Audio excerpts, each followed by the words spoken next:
Hey, does anybody have the URL for this meeting that they could put in chat? I want to add a timer, countdown timer. Yes, I can do that. Thank you.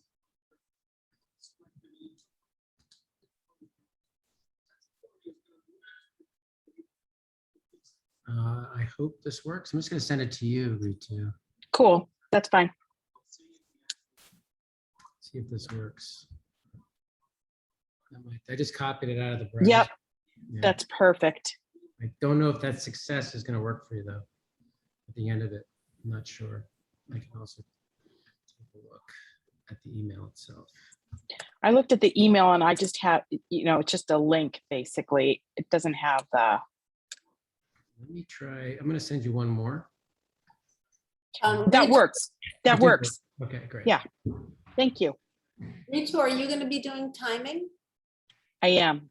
Oh, great. Then I will not. Oh, if you want to, Susanna, feel free. Oh, no. Oh, no. I'm happy not to, but I'm happy to do it if you need me to. What? I was going to try to put it up on the screen so everybody knows. Don't forget, Shirley, to tell folks they can only speak once. I will. Okay. I know what to tell them, Ritu. I just want Okay. to straighten this out now. Susanna, are you doing the timing? If Richard asked me, but I'm very happy to defer to Ritu. So, Well, Yep. Ritu has an awful lot of other stuff to do, so I'm just trying to ease it for her. So if possible, that would be helpful. Unless Ritu, do you really feel you want to handle all that when you have somebody to help you? I'm just trying an app. Hold on a second. Let me see if it works. I can do it. I've never used that timer thing. I was just going to use my phone, old That's school, but fine. I'm happy to do whatever you guys want me to. Let me just try it really quickly, Susanna. If it doesn't work, then I'll let you take over. Okay, let's see if we have a quorum. Where's Rich? I'm here. Oh, there you are. Okay, do we have a quorum yet, Rich? Sorry, real quick. Who, Shirley, Rich, who do you want to be the co-host for this meeting and the eventual co-host? Mike and Mark. Well, I know that Joe Gallagher is going to be co-host for a little while. And Actually, could you just make me? Yeah. This is Ritu because Ritu's going to as be one of the hosts. the major. That's right. host. Right. Okay. And then we don't need to make Mark and Mike hosts to be able to share, right? Right, correct. We just need to elevate them to panelists. I'll do that now. Okay, yeah. Let me check the who's on just a second. We've already got 67 participants. Isn't that wild? Wow, a lot of guests. I think we better move on then. Do we have a quorum? 1, 2, 3. Oh, we got 2 committees. So you count your Yeah. committee, I'll count mine. Yep. Okay, just a second. I've got 1, 2, 3, 4.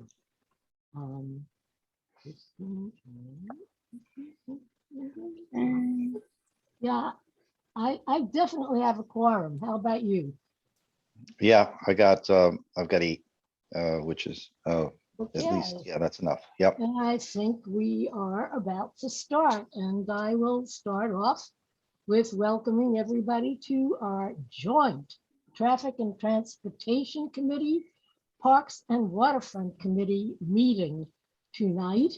I am Shirley Seconder, and I'm the chair of the Traffic and Transportation Committee, the Community Board 2. And Rich, do you want to briefly introduce yourself, and we'll each then introduce our committees.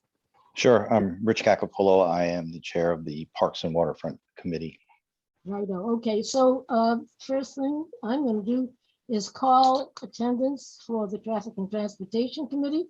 And while I call it, each of you, please do the raise your hand with the symbol on the Zoom, or else just raise your hand. Okay, so I will start. Ritu, I know you're here, right? Here, present. And Ritu is going to be our major host tonight. She will be monitoring our guests and arranging for them to speak and generally helping us conduct this whole complicated thing. Okay, Joe Gallagher. Here. Yeah, Hello. Here you, Joe. Okay. And Janet Liff, Here. I saw you too, Janet, and Edma. And Edma probably will join us a little later. Okay, Dan Miller, I saw you, right? Here, Yep, Dan Miller. And Lois Ratcliffe? Not yet. How about Anthony Wong? Wow. I'm here. Lois is here. I just muted her. Oh, hi there, Lois. Okay, and Adam Selden. Okay, so he's not here. yet. Sorry, I am here. I You was are double here. muted. Okay, Adam, hi there. Okay, Rich, it's all your, oh no, I've got two public members, Joe Flayhaven. I think I saw his name. Usually we don't see his picture. He's here. Yeah, that's what I thought. And how about George Haikalis? Anybody see him? Not yet, okay. So Rich, it's all yours. Okay, You're working yeah. on it. Okay, let me go down the list, please. Unmute and just say hi. We've got Chris Dignas. Hi. Thank you. And Coral Dawson's next. I'm going in first I'm name here. alphabetical order. I'm Yeah. here. Frederica Siegel. Hi, everybody. There. And Georgia, you're next on my list. Oh, hello. Can you see me? I There. can't see Yes, myself. thanks. Hi. Yes, we see you. Thanks for joining. Kristen, I see your name up there. I think Kristen is, she dropped off. I think she tried to unmute and may have fallen off there. I'll come back. There she is. Matt, See oh, her. is she back up? Yep. Yep. Okay. I'm here, Rich. Just- Thanks, Rich, Matt. just checking, do I elevate Chris. all Yep. board members to panelists? They should all be panelists. I'm Yeah. looking, it's hard to find everybody in attendees. I'll but all do the that. I'll board take care of that members- while you're doing attendance. Okay, thanks. And Susanna, Here. Hi. all right. And let me just, and I see Janine's here, so just our community board 2 chair. And Michael Levine, Community Board 2 member of the Land Use Committee. Okay, Valerie, I saw you were on too. Thanks for joining. Any other community board 2 members? I don't, Bo's here. I see Bo Riccobono is on, Eugene's on. I saw Anthony was on. Yeah. Oh, there's Susan. Thanks. Yeah, we've got 27 panelists and 57 attendees. So I'm not sure if there are any elected official representatives or elected officials that want to call out. Otherwise, There's several of their offices are on. okay. Yeah, So Andrew's on there and Charlie's on there. I see that. Yep, I see Charlie there. I see Andrew. Yeah. Okay, so we have a lot of people. Let's Yes, let's we get do. started. Back to you, Charlotte. Okay, so just before we proceed, I know a lot of you have attended before, but for those of you who don't know our procedure, here's the way it goes. We just got one item on our agenda tonight, and that item will be presented by the Broadway SoHo bid. Once the presentation is over, both committee members ask questions. Once they ask the questions, we open it up to our guests, the public, and they are invited to both comment and ask questions, both. And I presume you all know that, you Zoom educated people, that there's a raise your hand symbol if you want to talk. Once you raise your hand, we will try to elevate you. We will try to get to everybody who wants to speak. Ritu is going to be constantly monitoring to see who's raising their hand, but we can only allow for each person to speak only one time, given all the guests we have and wanting to give them the time and having limited time. And so at first I should talk about time limit too, that right now we're giving everybody 2 minutes to speak. As time goes on and if time is slipping away, we may have to reduce the time to speak to either a minute or a minute and a half. So just to let you know those rules. And this is not the end. we have a community board, full board meeting on, what is it, the 18th, I think? Somebody help me. It's the third Thursday, but not Third Thanksgiving. Thursday. I It's the believe 18th this The month. 18th, Yeah. the 18th, and there will be information on that on the community board two's website. So, oh, I forgot to tell you one thing. Once all this input is in, we have business session. That means the two committees confer about what was presented. We decide whether we should do a resolution. We vote on that. And as I said before, it ain't the end, because that comes at the full board meeting, which we've now established is on October 18th, Thursday night. And at that time, the item will be discussed at full board among all our members and voted upon for the final vote. And I think that's about it. Can you think of anything else, Rich? No, I think that's everything. Be nice. You were gonna say something about, be nice. Please treat everyone with respect. Ritu can mute you if you're mean, etc. Right, which will happen, but we expect you to organize. So Rich is going to introduce our guests. Oh, no, you're supposed to do that part. Oh, should I do that? Oh, Yeah, okay. go for it. Yeah. Well, let's see. As you probably all know, the topic of the evening is a presentation of the SoHo Broadway bid public realm framework and vision plan. And to introduce this, speakers are Mark Dykus, Executive Director of SoHo Broadway Business Improvement District, and Mike Leiden, who is the principal for street plans. So I see they already have their introduction, I think, on the screen. So See go if they can to it. share. Yeah. No, that's the blue sky timer. Yeah, introduction. that's just me, sorry. Unless you, oh, okay, so is Mark, and I can't really tell. Mark the and Mike. Blue sky timer. Mark and Mike. Shirley. There they are. Great.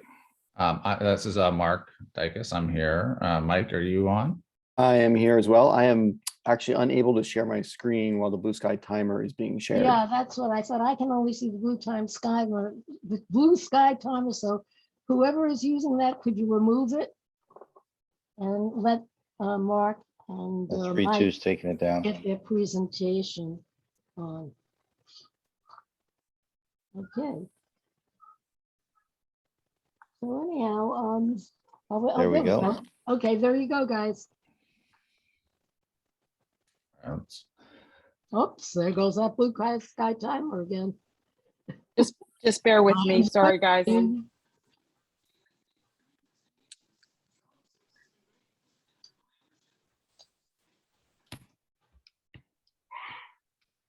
I do see Mark and I do see Mike. So, okay, all you gotta do is get rid of that blue sky timer. I'm sorry.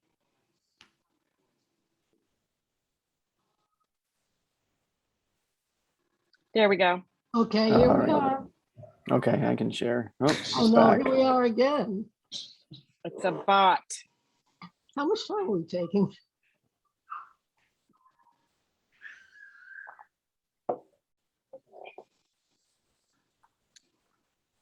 Oh. I'm gonna do it one more time. Okay. Oops. Ritu, maybe you need to disconnect as blue sky timer. Yeah, If you leave. Yeah. There we go. Let me try it one more time. Oh, shoot. You just have to sign off, I think. You need to sign off as that account. I did.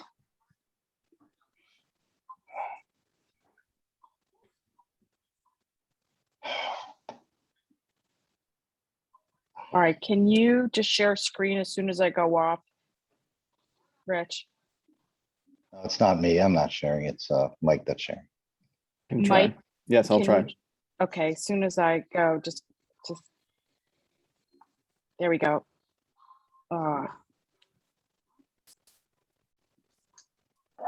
Ritu, have you just disconnect as the blue sky timer is logged in as a participant. Oh dear. Oh, okay. If you Hang on. just leave the Zoom as that panelist.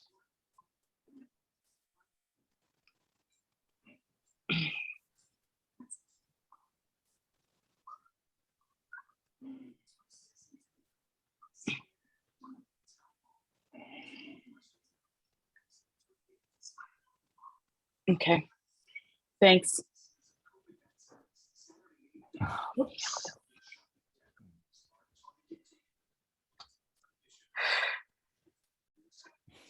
Ritu, why don't you just disconnect and rejoin?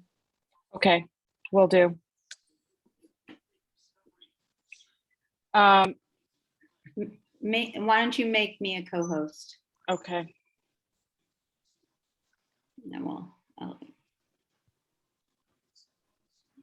I'm gonna make you, actually, I'm gonna make you cancel. I'm gonna make you the host.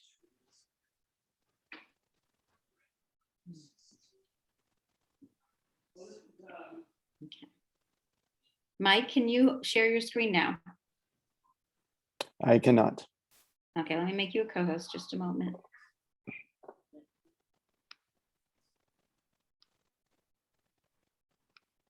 Mark, do you need to share your screen or just Mike?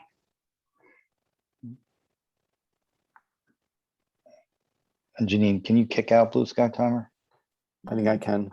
Let's see. All Aha, right, there you go. Nice. All right. Okay. There it is. we're in business. All Great. right. All right, I'm muting.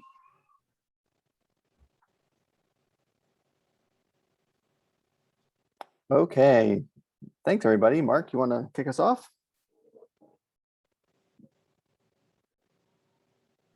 Sure. Are you going to go full screen? It should be in full screen mode now. I'm not seeing that. Good. but, It's good. Lois says it's good. I got it. okay. I just want to hat tip Ritu for all I know how annoying the technical things can be. So I think we all just owe her a debt of gratitude for continuing to try and get us going here. So I'm excited to be here. My name is Mark Dykes. I'm the executive director of the SoHo Broadway initiative. I'm joined this evening by Mike Leiden, principal and founder of Street Plans. Want to thank Shirley Secunda and the Transportation Committee for having us here this evening. And I want to thank Rich Cacapolo. Rich, I haven't met you before in person, but I appreciate you and your committee offering time to us tonight to present. We're excited to present the framework and vision plan, hearing reactions, and answering questions about the plan. Next slide.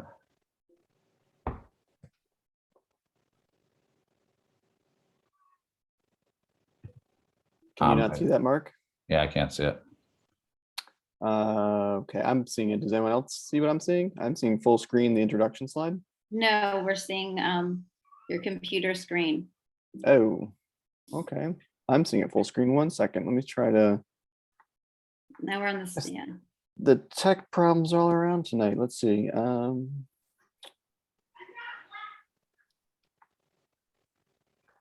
Okay, see it now.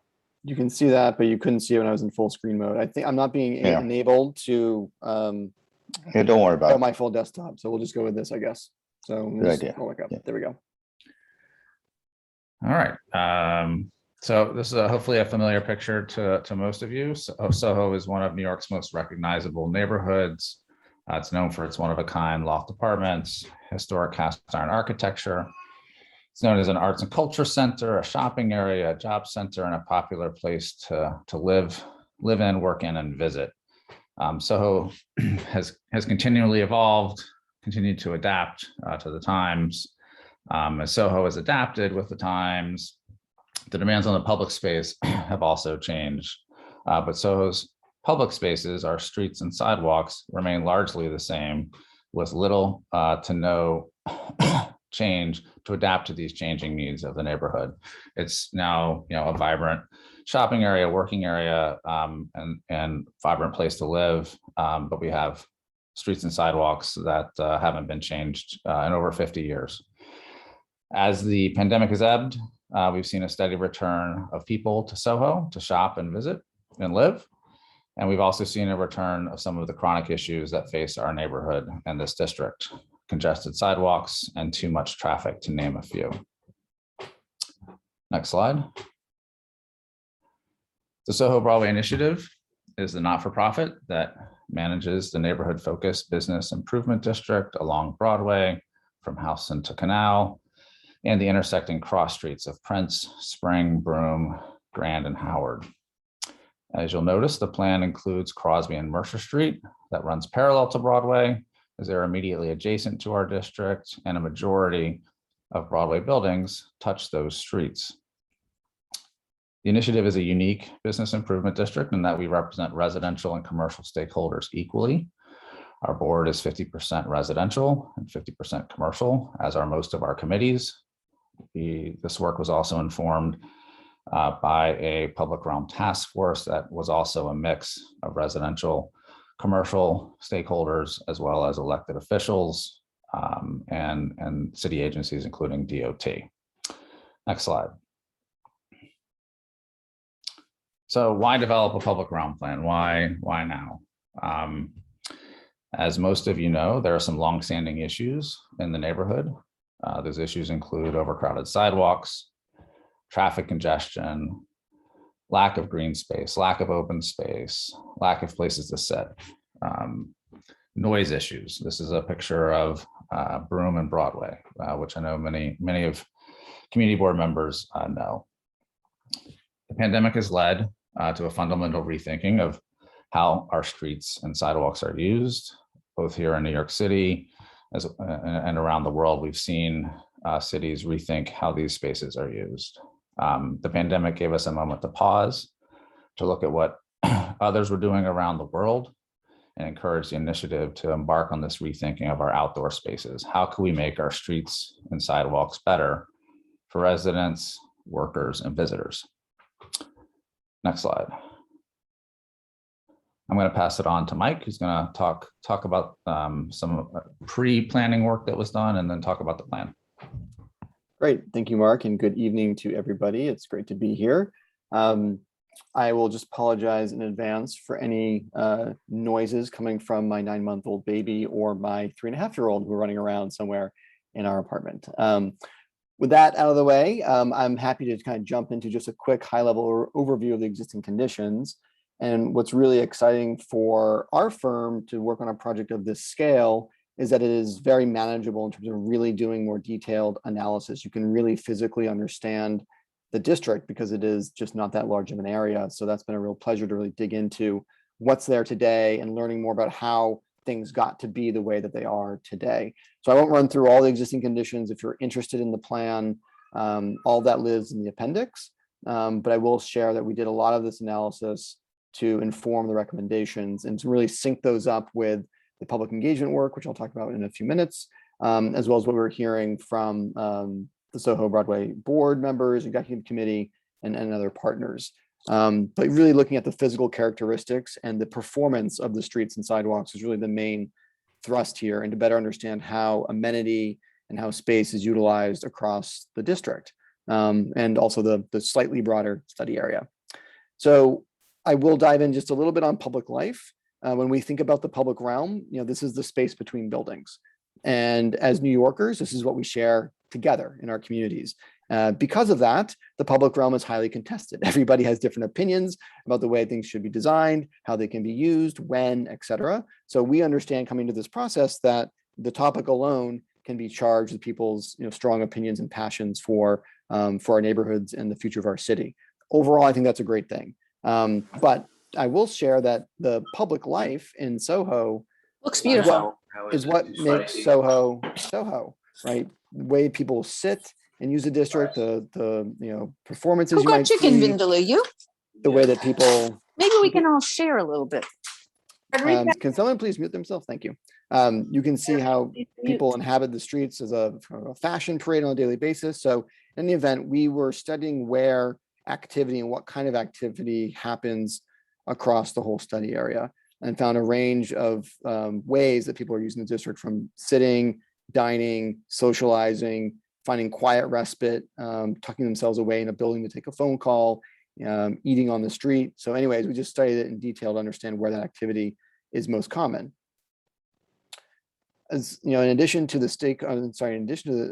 existing conditions analysis, we did a lot of stakeholder engagement alongside our partner, CARP Strategies, who was the lead on public outreach. So we held 2 focus groups, one with commercial stakeholders and one with residential stakeholders, to kind of really understand their opinions about the district, and of course, how things had shifted pre-pandemic and during the pandemic. So we obviously have to acknowledge that this work was done from December of 2020 through the end of September 2021. So we've really seen, you know, the pandemic over multiple phases and stages, and that certainly has colored people's opinions about this neighborhood and this district, right? But we held those meetings. We did on the street intercept surveys, which is what you see pictured here. We had a number of task force meetings. The task force was comprised of political leaders and board members, residents, business owners, et cetera. And when we went through this process, engaged more than 300 different people, we heard a lot of different things. And of course, this list is probably familiar to you. If you followed some of the more recent planning work that's been done in this part of Manhattan, then you will know that it's no surprise that expanded sidewalk space and reduced vehicular congestion were the things that we heard from everybody all the time, you know, in every engagement, in every conversation. Those are the 2 things that kept rising to the surface. Of course, other items like, you know, improving the waste storage, to creating more, you know, bike lane connections, to more walkable, safe streets, to celebrating the art and history and architecture of this beautiful neighborhood were also mentioned many, many times. And so when we think about all the different ways to fold this input into the plan, you'll see we tried to incorporate and acknowledge all of those priorities that people voiced over and over. But again, at the highest level, the most important thing we heard from folks was that they would need more space on the sidewalks, and they would like less people driving through the neighborhood who are not coming to the neighborhood. So with the engagement and with the existing conditions analysis, we moved on to create these overall principles which would help guide the development of the framework and vision plan. I will not read through all of these, but these are really just values that we bring to the table as part of this effort. And these are, you know, values that need to be included as the plan moves from being the document that it is today to moving forward with different policy changes and investments in the streets and sidewalks, and trying to implement what is recommended in the plan itself. So we really found that these 8 principles were again and again what we were hearing from folks in our engagement, and, you know, really these are lasting principles that will really inform the work moving forward. So then we developed our vision and our goals. And so this is a good moment to pause and just quickly outline, you know, what's a vision plan. There's all sorts of different types of plans that we as urban designers and planners work on. And I'm sure you hear a lot of different types of plans that come before the CB here. But really a vision plan is something to set an optimal physical vision for the study area. You know, what do we want this to become in the long term, right? If after hearing from everybody and including this input in that process, we had to imagine SoHo Broadway in 30 years, what would the streets look like and how would they function? So the vision plan offers guideposts and a framework with those principles I just shared, goals, which I'll share in a minute, and then outlines and defines priority projects, things that are real key focus areas for SoHo Broadway initiative, given their limited resources, and of course, by extension, the city's limited resources as well. I'm trying to really concentrate and focus those things into these key projects in the short, mid, and long term. A vision plan does not require city agency or community board approval. And we're here very happily to kind of share where we're at in this process, which will be ongoing and iterative as the plan moves to implementation, which will absolutely require city agency partnership and action and broader community support. So really, this is the front end of a long-term process of engagement, of conversations, of adapting the plan, right? I mean, we're thinking this is where we are today. we can't envision when the next, God forbid, pandemic hits the city, or some other crisis hits the city, or the city recovers and is booming again in a few years. We just have to roll with that and be flexible, but hopefully flexible in this framework of thinking about how we enhance the streets and sidewalks of the district. So with that, we developed, with the executive committee and through all the engagement inputs, a vision statement, which is that SoHo Broadway is the beating heart of one of New York City's most engaging, beautiful, human scale and walkable neighborhoods. The streets and sidewalks prioritize people first, creating comfortable, safe, and compelling public space that supports businesses, meets the needs of residents, and welcomes visitors from around the world. So with the vision statement, we move into creating goals. And again, I won't read through all the fine print text there, but you can see each goal is supported by some key metrics that we would like to see achieved to have this plan come to realization in the long term in some shape or form.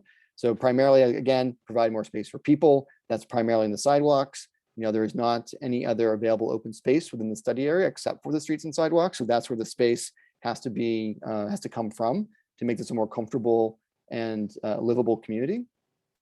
We want to see district operations streamlined. That's waste, that's delivery and freight, that's parking, access to buildings, all of those things we believe with the provision of more space can be organized in a way that's more efficient and better for residents, and certainly more convenient for businesses and their operations, and of course offices as well. SoHo has this tremendous history of arts and culture, and that history is very much living and breathing today. And we really want to have that be a forward part of the public realm. We want to see more of the art, more of that culture and history play out between the buildings, not just inside the buildings where the art may be made or sold, but in the streets where it can be enjoyed and viewed and celebrated by not just residents in SoHo, but the entire city of New York and those who like to visit here. So that's a really important part of this work, and we try to make sure we're incorporating that in all the recommendations as it relates to moving forward the district. We want to see increased district greenery and resilience. Never before has resilience and response to climate change ever been so important. This is an urgent and dire need for our city, and SoHo can play its part at the district scale and of course at the broader neighborhood scale of contributing very positively to that. And so adding greenery is one of these really key ways to do that, with trees and planters and other forms of beautification to manage stormwater, provide shade, and cooling, particularly in the winter months. As many of you know, in SoHo, it's a real heat island. There's very, very few trees. In fact, I think we counted 44 trees in the entire study area, which is certainly not enough. And then finally, we want to improve district connectivity and increase traffic safety. We heard from so many people, why do the sidewalks feel so uncomfortable? Why does the district and streets feel so unsafe? It's because there's little space, but there's also just a lot of vehicles with frustrated drivers, and understandably so, because they're stuck in traffic, being pumped through this neighborhood, which is otherwise a very walkable and obviously historic and beautiful place to shop, to live, and to work. So that is the background of the plan and how we got to the recommendations. And now I'll dive into the broader framework of the planning effort, and then the just calling out the priority projects. Now, there's a lot more you can pour through. I'm sure many of you maybe have already started to flip through this plan and getting familiar with it, but I'm just really going to focus tonight on the framework and the high-level priority projects. So speaking of the issue of traffic, this is a very, very challenging issue that has no easy or immediate solution. We've got regional traffic coming through SoHo, over the SoHo Broadway district and into the streets. And much of that traffic is not necessarily people driving to the neighborhood itself as a destination, whether you're a resident or you're dropping someone off or you're coming to shop. Primarily that traffic is heading to the tunnel or to other points and destinations in Manhattan. So from Delancey Street and Manhattan Bridge, Houston Street, 6th Avenue, Varick, and Canal Street, these are actually all major corridors that were designed and are at a scale to handle more regional and citywide traffic. Unfortunately, a lot of this traffic is also on Broome Street, on Broadway, and gets pumped through other side streets, which are not built or designed or should be accommodating that traffic.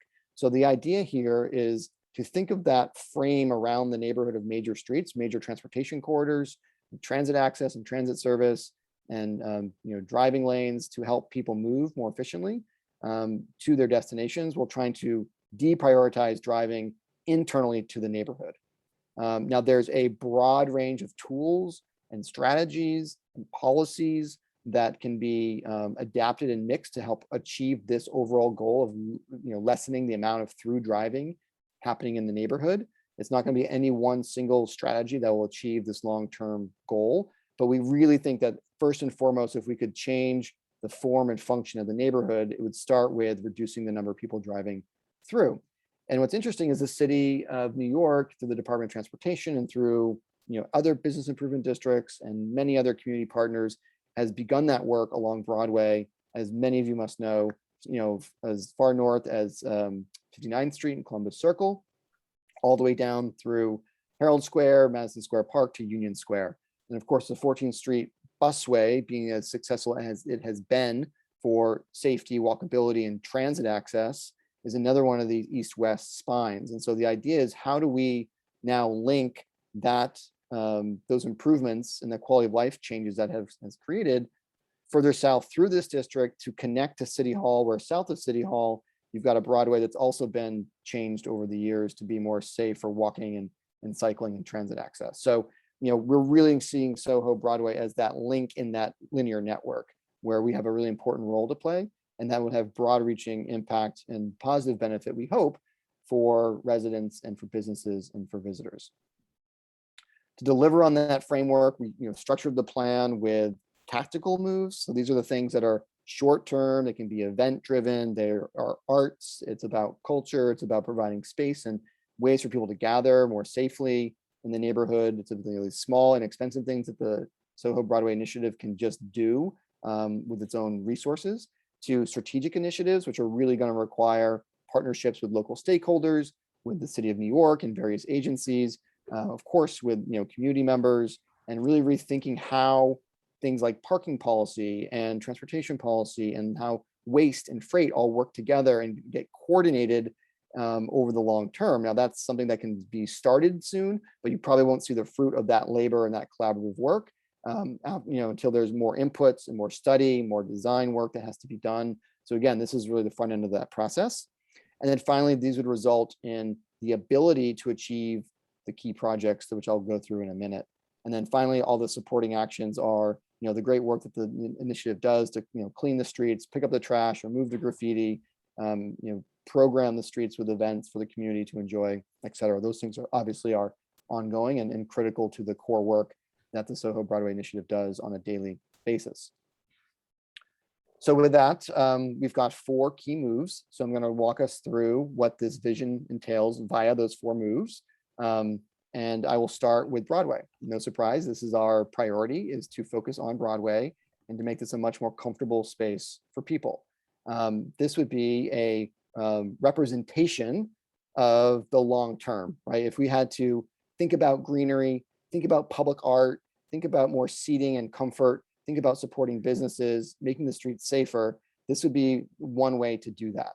And what you're seeing is a building to building level streetscape environment where we'd use beautiful stone pavers and provide a coordinated design to the district through various forms of seating, through additional amenities like bike parking, while reducing the overall through regional traffic on Broadway itself to help service the local needs and make that a priority first. So taxi access for sure for pickup and drop off. That's deliveries, and having deliveries be made along Broadway for all the retail businesses that need them, and have that work be safe and easier and more efficient for drivers. That's certainly something we recognize through all of our existing conditions analysis, is all the double parking that happens puts drivers at risk. It puts people who are driving those trucks and also driving cars at risk. It puts transit riders on buses at risk. It puts pedestrians at risk.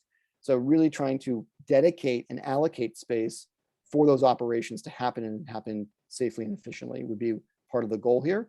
And of course, to help buses, all the bus lines, both the visitor buses and the city MTA buses, operate more coherently and more efficiently along this corridor. Now that bus lane that exists today, we all know that was installed, 5 years ago or so. It's oftentimes jammed with traffic, right? And so it really serves little purpose at rush hour as people use that space for driving. So we really want to help prioritize that bus and also consolidate the number of bus stops that are in this district. There's 6 of them on these blocks. We really think we could probably get that down to just 4 and have more of those bus lines share different stops and organize the visitor touring buses to one place and then the MTA buses to another. So this vision is really about a world-class public space. This is something about, SoHo being this incredibly dynamic, historic, beautiful part of our city that people come from around the world to see. It should be designed to reflect that history, to reflect that quality of architecture and that sense of place. At the moment, I think we could probably all agree that it does not. We're not really servicing the needs of any particular constituency on the street well, and we could do a lot better. So this is really the vision for that. Now, we also know that we won't get there overnight in the long term to kind of realize that pretty picture. That's great that there's a pretty picture, but there's a lot of work and a lot of details within that proposal that have to be worked out on a block by block, building by building, in a building by building way. But there's also no reason not to start experimenting and trying things out using temporary and interim materials. And so this is really what the DOT has as part of their toolkit, and which you can see in many other bids. You can even see a small amount of it on Broadway today with those tan curb extensions that help, with pedestrian safety already along Broadway. It's really about taking that idea and that toolkit and trying things out for a year or two, evaluating it, seeing what works and what doesn't, and really learning from those pilots to inform, well, that didn't work so well, so we're not going to invest in that long term, or that did work really well, we need more of that type of space or more of that kind of greenery. We're going to invest in that when we do eventually reconstruct or change the infrastructure in a more permanent way. So there's all sorts of different components which can be tried and tested both on sidewalks, the curb lane, and the travel lanes. And we would encourage that as a diagnostic tool to continue to seek community input and do technical analysis on what is performing and what is not. The key move number 2 is to share Crosby Street and Mercer Street. So during the weekday business hours, these streets are, they're not used for parking. There's a couple different zones for deliveries to be made or for hotel pickup and drop off, both on Crosby and Mercer. But there really is a lack of amenity and a lack of efficiency that could be gleaned for business operations if some of the space was allocated to both amenity and for operations. So what we envision is a Mercer Street and a Crosby Street to be reconstructed in the long term to really repoint those the street pavers and the historic materials that comprise this district and make that a much safer and easier place to walk. And as you see in this image, is also a place that could be have a dedicated bike facility, as you see there with the granite pavers, something that you see in other historic districts in New York City, like Dumbo, like the Meatpacking District. But we really see this as a way to bring amenity to the residential context and support local businesses that are operating on these side streets, and to make sure that these streets are comfortable, that they're greener, that they're quieter, and they're less chaotic, particularly on the weekends, when there's a lot more visitorship and a lot more driving that happens on these 2 streets. And so really what this plan is about is rethinking the curb lane. We're really doing that analysis on Broadway and what activity that is really forcing its way onto Broadway, because that's really one of the only places you can park a commercial service van during the weekday hours. Like how could we better service buildings and provide those operational support by using the streets a little bit more intelligently? And a lot of that can be done through parking policy, which needs to be really updated across the whole neighborhood, but certainly in the SoHo Broadway district. So we want to see these streets as beautifully restored, low traffic streets, thinking about, again, a curbless design that makes it more accessible for people, both in wheelchairs who might have some physical disabilities in their mobility, and then to provide a southbound connection and fill key gaps in the bike network. It's very difficult to go from north of neighborhoods to the north on a bicycle and get into SoHo and then points further south. And so this is why that connection is being prioritized as part of the plan. Key move number 3 is to pedestrianize Prince Street and Howard Street. And so we're really looking at opportunities to provide the open space that the district doesn't currently have. The community space where that programming can happen, where low-key cultural events can occur, where people can gather and sit comfortably and just enjoy being in Soho. There's no place to really do that. It's very chaotic on Broadway. There's very, very little seating. And we think that there's a way to flexibly approach these streets where they can be pedestrianized during certain times of the day, days of the week. You could open and close access depending on operational needs or emergency access needs. And so this is why you see us thinking about the street as a sort of continuation of the streetscape on Broadway, same materiality, same beautiful materials, but as you can see in the background there, if you look closely, there's planters on wheels, right? We're gonna have a flexibility in the public realm that supports the various operations and the various uses of our streets, again, based on time of day of the week, season, etc. And so we're, again, trying to build in that flexibility where these streets can be dynamic and be used in a variety of different ways, but to make sure the infrastructure, the core street, is set up and designed to handle that flexibly. So, Prince Street is this really key opportunity because there's so much that we heard about that particular block I just showed you, but also the corner of Broadway and Prince is the busiest in the district. It's the loudest, it's the most congested. And so we really think that prioritizing the public realm and the public space where there's so much intense demand should be a really key priority that comes out of this vision plan that we can see, improvements made to. And again, there's no reason to wait 30 years. We should start experimenting and trying out different approaches. And that's something that Mark and I will share. And I'm sure several of you have seen recently the experimentation that happened over 4 Saturdays. We'll get into that in a little bit. And then finally, this is probably the most difficult. I know some of you might be questioning and concerned about all these different priority projects, right? These are all big projects to undertake, but I think this one is probably the most challenging, but it also ties directly back to that framework plan. We really see long-term that Broome Street cannot be a street where we're pumping through thousands and thousands of cars, all afternoon and all weekend as people try to get to the tunnel. We've got to find a larger, it's more, it's a network solution, it's a regional solution, it requires big policy, but in the long term, to think of Broome as much more of a local street, right? Servicing the needs of the district, of the neighborhood and the community. And so again, having that same approach as we have on Broadway with the material, but really think about the flexibility that can be generated by having a more space allocated to, of course, walking, but also things like taxi pickup, delivery, operational needs, and detailing out on each block face how that can be done through further study and research and analysis. But we really think that Broome Street can no longer act, in our vision, the Broome Street no longer acts as a tunnel on-ramp. It's extremely detrimental to the neighborhood, and it's extremely detrimental to business, and it makes the environment very unpleasant for a visitor as much as it does obviously for residents. And so again, that same interim approach, we can experiment and be flexible and try things out and learn, and then invest and double down on the things that we find to work well. So in the end, this vision plan anticipates capital reconstruction on the majority of streets, not all the streets, but a majority of the streets in the district and in the study area.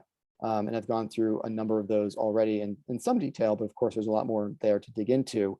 This is really a generational investment that is overdue in the streets and sidewalks of the neighborhood.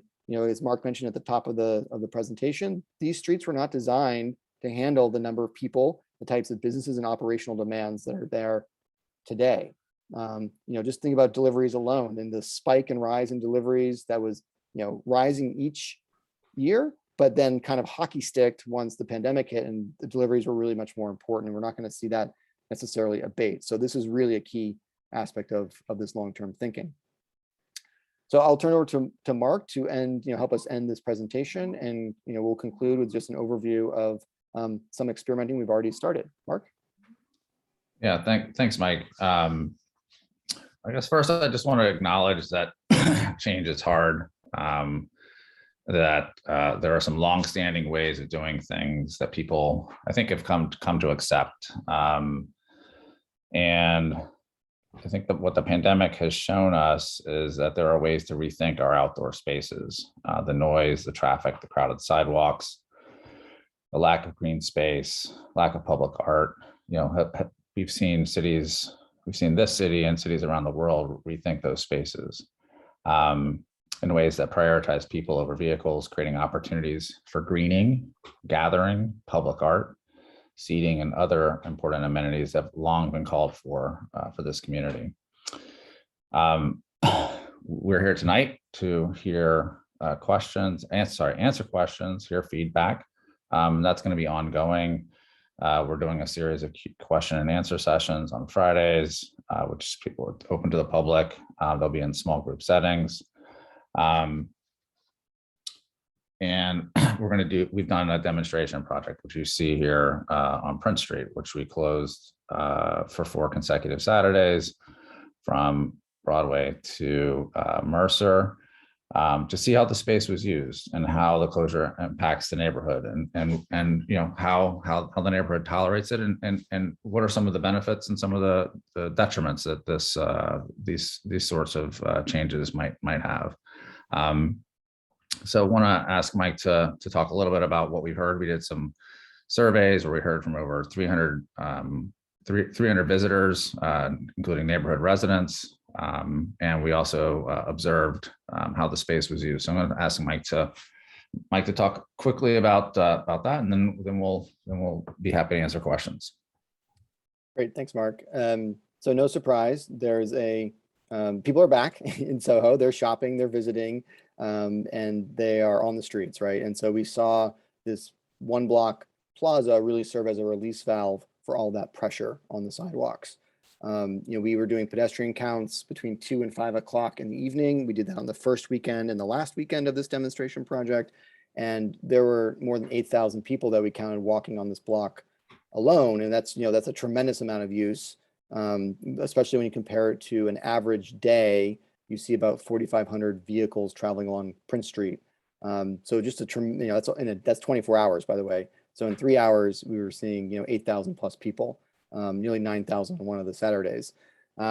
Because of the closure, it helped reduce traffic in the neighborhood to the west of Broadway, particularly along Prince Street.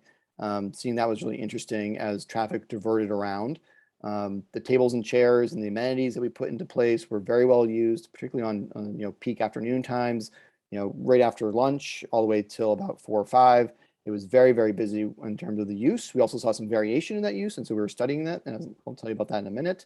The congestion and the mobility for people walking was actually increased. Sorry, the reduction of congestion and the mobility was increased along Broadway on the western side, so where this intervention was done, because we were able to barricade off traffic. You no longer had to wait for the signal to cross north and south on Broadway. So we saw pedestrian flow be much more smooth, and there was a lot less crowding because of that, which is something interesting that we were able to observe.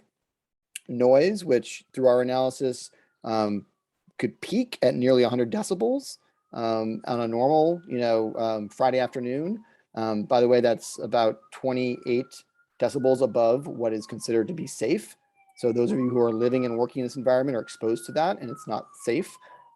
We had an 80 decibel average in the district before the plaza, and then after on this block, we saw the peak, reduced to 80, and then the average was reduced all the way down to 62 decibels, which is underneath that safe threshold. So big quality of life gain, particularly, on this block in the immediate surrounding area. And then from a traffic perspective, we were doing these walks and observing the traffic as it may back up down the east side of Prince towards Bowery. And we saw a little bit of that, particularly on the first weekend. It was extremely busy that first weekend as a holiday weekend, with lots and lots of visitors coming through. And what we did see is that, or observed, is that the pedestrians, and there's so many of them crossing Broadway at Prince, that they get the light when drivers turning left onto Broadway get the light. And what that creates is very few vehicles that can actually make that left turn because of the crush of pedestrians crossing. So it's a very inefficient way to manage that intersection. So we've been thinking about ways that the signal could be separated so that drivers would go at one time and pedestrians at another, and it might reduce a lot of that conflict and that delay. I won't dwell on this for long, but we've been doing these public life studies. So really digging into the flows of people, how they use the street, where are they sitting, on the public seats provided, where they're sitting at the restaurants as they exist today, where they gather, the kinds of activities people engage in. So again, I won't go into too much detail here. This is really, for us to better understand the performance and the kinds of things people do and would like to do in this space if it were to happen again, or perhaps happen elsewhere in the district as a temporary, interim, or eventually perhaps a permanent amenity. And then we surveyed, as Mark said, more than 300 visitors over the 4 weekends. These were intercept surveys that were primarily done in person. We did have a few folks take the survey remotely, right, on their computers or phones. And what we learned of those 300 survey respondents was that about 24% of them were residents of SoHo, 26 from elsewhere in Manhattan, and 20% from the outer boroughs. So the majority of folks who were there were New Yorkers. Some visitors from the tri-state area or elsewhere in the US, and 6% were international. The majority of people, they get to SoHo by walking. That's how they arrived at the plaza. That's how they arrived in the district. That is no surprise. It's a walking neighborhood and a walking city. We've seen those subway numbers actually inch back up. When we did their intercept surveys back in December on the street, the transit use was much, much lower. I think it was around 20% of trips. That was how people got to the district. So that's been, ebbing, or not ebbing, but it's been increasing pretty consistently. And only about 9% of folks arrived to the district via a automobile. We asked what brought people there today. It was 43% were there to shop. So that was the highest response that we got. That's good for local businesses.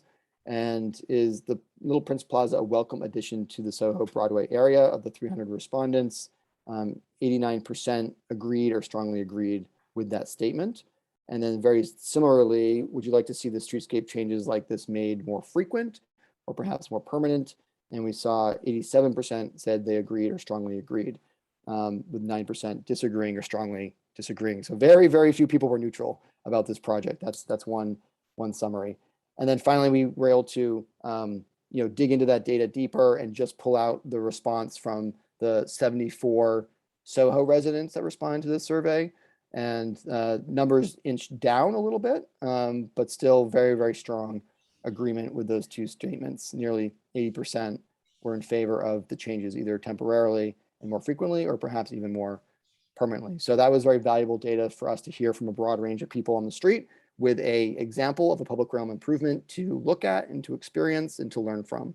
And so it was immensely valuable for the planning team, and we learned some things, and we're just eager for feedback on how we could improve different types of projects and approaches in the future. So I think with that, you've heard a lot from us, and so we would love to hear from you to answer any questions and hear your concerns, and maybe even some of you are excited about some of these ideas. So we will turn it back over to our committee members. Okay, so first of all, can you all hear me? Good. Okay. So as I said, the procedure is that the committee members ask questions first. And I see that there are Waterfront committee people immediately asking questions. And then also once the committee members ask questions, then it goes to board members and then to the public. So Carl Dawson, you are first. Thank you. Thank you for undertaking this study. I do want to ask you if somebody on your staff, while we're speaking, could drop into the chat the names of the 74 residents, because honestly, it's hard to believe that any resident would not have pointed out a few things that I'm going to mention in a moment. But I would like to know who the 74 residents are of the 8,000 that live here, that you all involved in this process. And I would very much encourage you to do more outreach and involve more of the residents, just honestly to save you time and money. Because many of these things have not been thought out very well. I'd start with the SoHo bid in general, its mandate is on Broadway. And Broadway, by the way, these are just questions. Okay, so my question is, why wouldn't the first 5 priorities be clean streets? Because we have trash that is a real problem in all of SoHo, largely because of the tourists and because of the businesses, and particularly the sneaker shops. So the number one issue that SoHo residents would say is trash pickup. Even last week with the citywide issues, half of Mercer had dog poop smeared down it. I have photos of it. It's unbelievable. So if you were going to focus on what is really needed in this area to make it livable and enjoyable by anyone coming here, clean streets, number one. Number two, safe streets. We have a homeless issue. We have a drug addiction issue. In our area where you're closing off Prince is a regular place where a lot of issues do regularly happen. Maybe having positive activation sometimes will help a little bit, but if anything, having more places for people to sit is not a positive when we have not enough social outreach. If you all could do that and deal with some of the issues that we have from the methadone clinics, that would help. That would help both tourists and it would help residents. So safe streets. Then the next one would be efficient traffic. Closing off Prince makes it a problem. It makes it a problem for all of us to get home. It makes it a problem. It adds like 30 minutes for us to get home. It's ridiculous. So Howard Street, maybe. No one really goes there. If you can start. Carl, can you please Okay. make it into questions? Okay. So Well, they can answer you. I'm saying why these 5 would be the 5. Why aren't these the Oh, 5? okay. And because they put out what they said were the primary ones, and I don't agree with this at all. So I'm asking why aren't these the 5? Clean Yeah. streets, safe streets, efficient traffic, infrastructure upkeep, which would include all the cobblestones. And the last one would be greenery, but recognizing that we've already tried that. We have vaults. That's why it's an issue. There's a real infrastructure problem that doesn't allow you to support trees unless it's on the roofs. So that's like, it's a great idea. I think a lot of people would love that, but there's a structural problem throughout our entire district that doesn't allow it. So I can go through in depth with all of those. But I just find it, sort of overwhelming how this does not address any actual needs of SoHo residents and those visiting. It only addresses potential business increased volume. And Broadway itself is an artery of the city. So the idea of decongesting that and moving it onto the pedestrian streets is just a non-starter. Okay, thanks, Carl. Mark or Mike, do you want to address that at all? Yeah, sure. Of course. So just so we're all like operating on the same page, the SoHo Broadway court, the district that we manage is Broadway from Houston to Canal and the intersecting cross streets of Prince, Spring, Broome, Grand, and Howard. Clean streets, I think Broadway has some of the cleanest streets in the city. Our clean team is out there 363 days taking care of that. As far as safe streets, couldn't agree more. We have a director of operations and public safety who liaises with different city agencies when we have issues around public safety. Again, we provide those services within our district. On traffic efficiency, I would say, traffic is not very efficient right now. When you come into SoHo, on a Thursday or a Friday, Saturday or Sunday afternoon, the traffic is overwhelming. Like, people, Prince Street itself backs up even without an open street. It's backed up frequently from traffic trying to get to Broome Street. It goes down over to West Broadway and then down to Broome Street to get into the Holland Tunnel.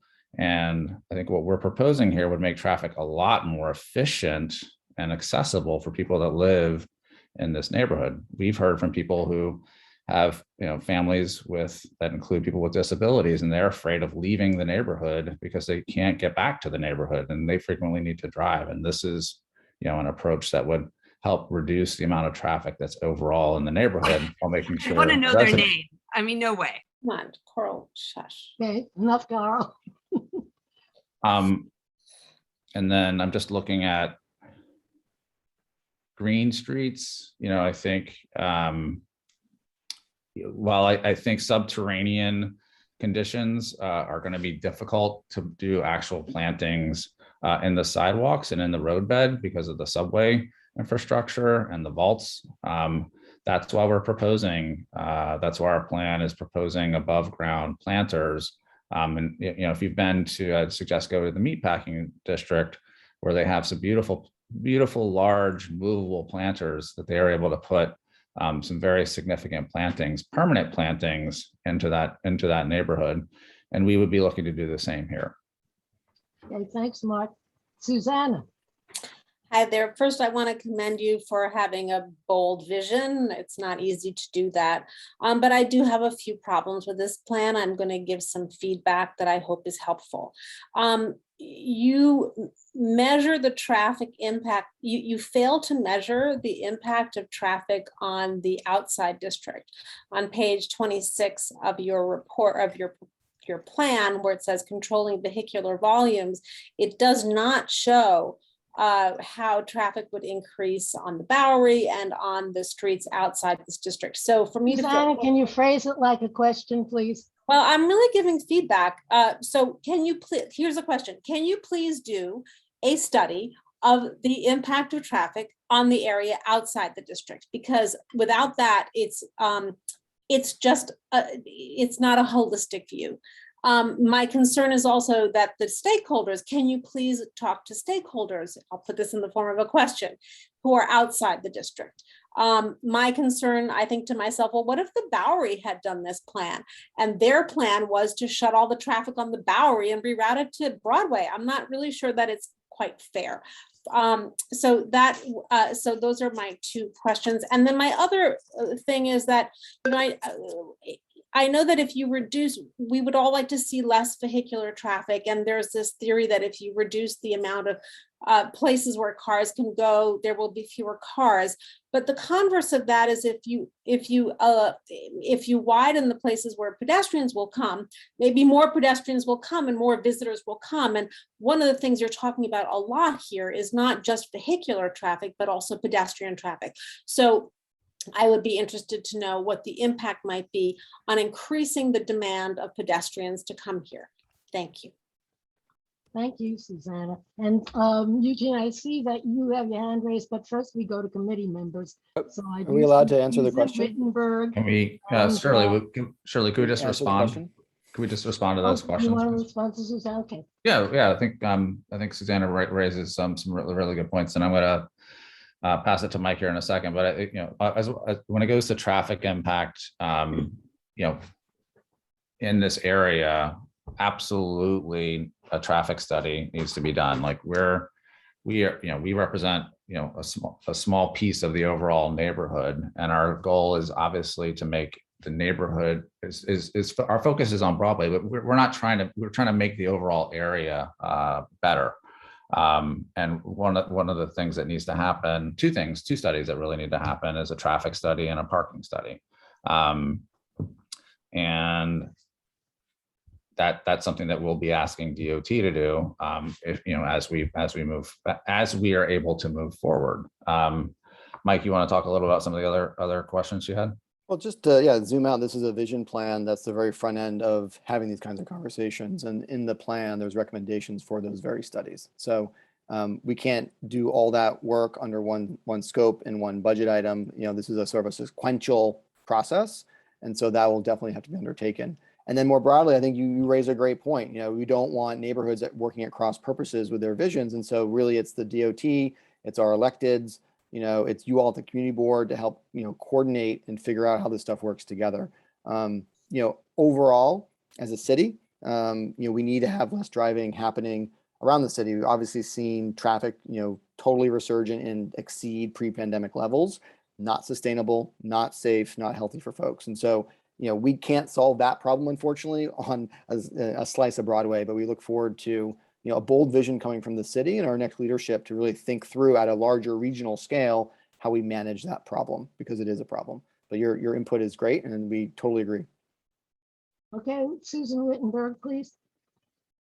Hi, thanks. I just want to say that I'm the CB2 rep on the Broadway bid, and I've been the rep since the beginning of the bids. That means that I attend all the meetings. I've also been attending the board meetings, and I've also been an observer participant on the public realm process. I don't vote, but I get to be there, which means I've heard the conversations from day one. And one thing I'll say is that earlier on in the discussions, and this is a question comment, it was stated by the consultants who are doing the study that nothing really could be set very clearly, or certainly as clearly as it is, without congestion pricing being implemented, because then we will get a sense of whether our traffic congestion nightmares are mitigated at all by congestion pricing. Right now, as Carl or others pointed out, we fought for years to get Jerry Nadler to make the toll both ways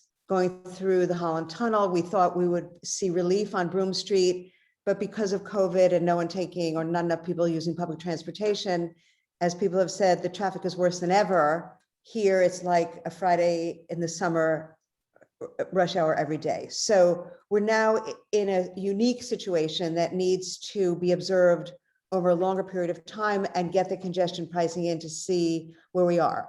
The bid is made up, it is unique in that it's made up of residents and commercial stakeholders, but the residents are not all of one group. You have residents who seem to be more aligned with the commercial business owners, and you have residents who seem to be more aligned. Susan, can you please? It'll be a finish the question, Shirley. It'll be a question in the end. I need to just speak as the observer that no one from a perspective that's unique.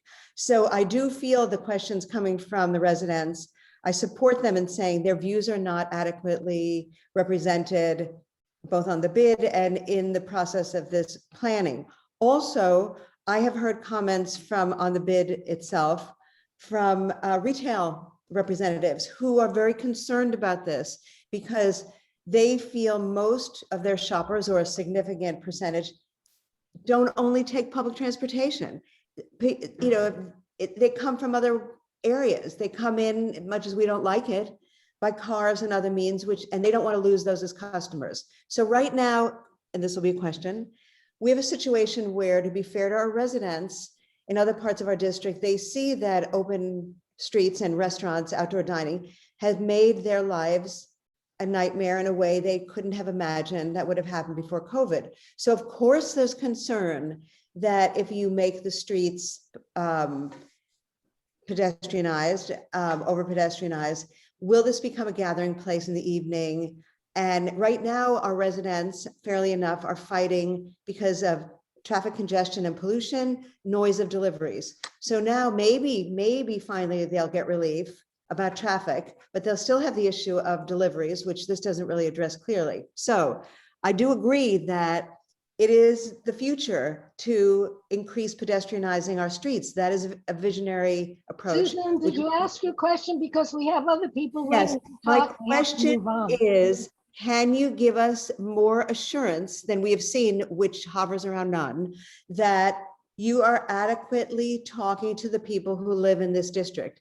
And I agree that the 80 people who have responded to the survey are arbitrary. I sort of saw the survey. So can you assure us that you will connect more to the people who live in this district than just the people who's concerned for making the tourists more happy? And Yeah, I mean, so and I know you don't really have an answer for that because I've observed the process adequately. But go ahead. Okay, you want to address that? yeah, I think you know, this is the fruit of a lot of work that included all of our stakeholders, residential and commercial. And this is the beginning of, you know, we're publishing the vision plan and framework to have these conversations. Like tonight is a really important moment, and we think this is the beginning, not the end of these conversations. And this plan is designed to make things better for all SoHo Broadway stakeholders, residents, visitors, people that work here, people that have to do deliveries here, fire safety. You know, imagine being a fire truck and having to like come through SoHo at 4 o'clock on a Thursday, a Friday, or a Saturday. It's not easy. It's impossible. Imagine being a UPS delivery driver that's trying to find a place to park, right? I think one of the things that I would highlight on the Broadway bold move is that, you know, we're not talking about moving deliveries to Crosby and Mercer Street. Those deliveries that happen on this plan envisions those deliveries that need to happen on Broadway to continue to happen. It's really about right-sizing that space and making it efficient and optimized so that, you know, deliveries that need to happen on Broadway can happen. For hire vehicles that need to make pickups and drop-offs can happen.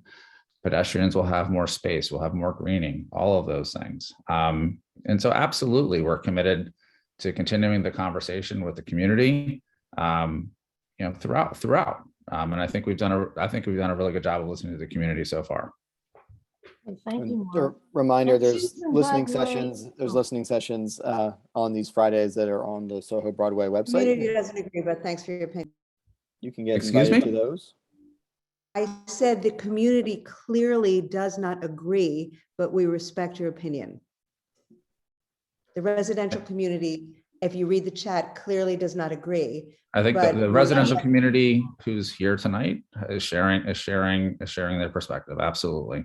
And I would encourage those that are on here tonight to come to our question and answers on Fridays, and we can continue those conversations. Okay. Like, we're not I going do anywhere. want We're to here. ask Mark and Mike, can you put on the chat, if you haven't, because I haven't looked recently, the details about these discussions that are going to be held on Friday and how people can access them or make appointments and where and so on. If you could on the chat, I think it's really helpful. We'll drop the link in the chat for people to sign up, and we'll. I think I shared it with you, and you can share it with your committee members as well. Perfect, perfect. And by the way, there is a question, Susan, you didn't ask it in the question form. So I'm going to put it in the question form. Did ask the question. Wait, I'm going to say it. What? I did ask the question. Shouldn't we wait? No, I said something you mentioned that wasn't asking the question, and I'm going to ask it for you, which is, shouldn't we be waiting until we see what happens with congestion pricing and what kind of effects that would have? I think that's what you were asking, wasn't it, Susan? Yeah, we'd be happy to answer that question. That was one part of what I was asking, but I said, Shirley, that they had agreed earlier on that it was folly to proceed too far in an analysis of the impact of traffic without congestion pricing, but that has since been tossed aside as a concern. Okay, so I'm simply putting it into a question form. Don't you think that congestion pricing will have to be looked at to determine that? Yeah, I think I'm gonna defer to Mike on this. He's an expert, but I think what we're proposing here, just to kind of start the response. We've seen happen in other parts of the city that didn't require congestion pricing. I think, to look at like Broome Street, I think that's probably the one move that really requires congestion pricing. But I'm gonna pass it on to Mike to talk a little bit more detail about traffic policy. Yeah, I mean, I think the congestion pricing would be a benefit for all of New York City, just from the standpoint of supporting transit. As it relates to this specific neighborhood, Broome Street, we'd hope to see some relief. The studies say you'd get a 10 to 20% reduction in through traffic. We don't think that's enough. I mean, that's a start, and it's one of the tools that needs to be enacted to move towards this larger vision.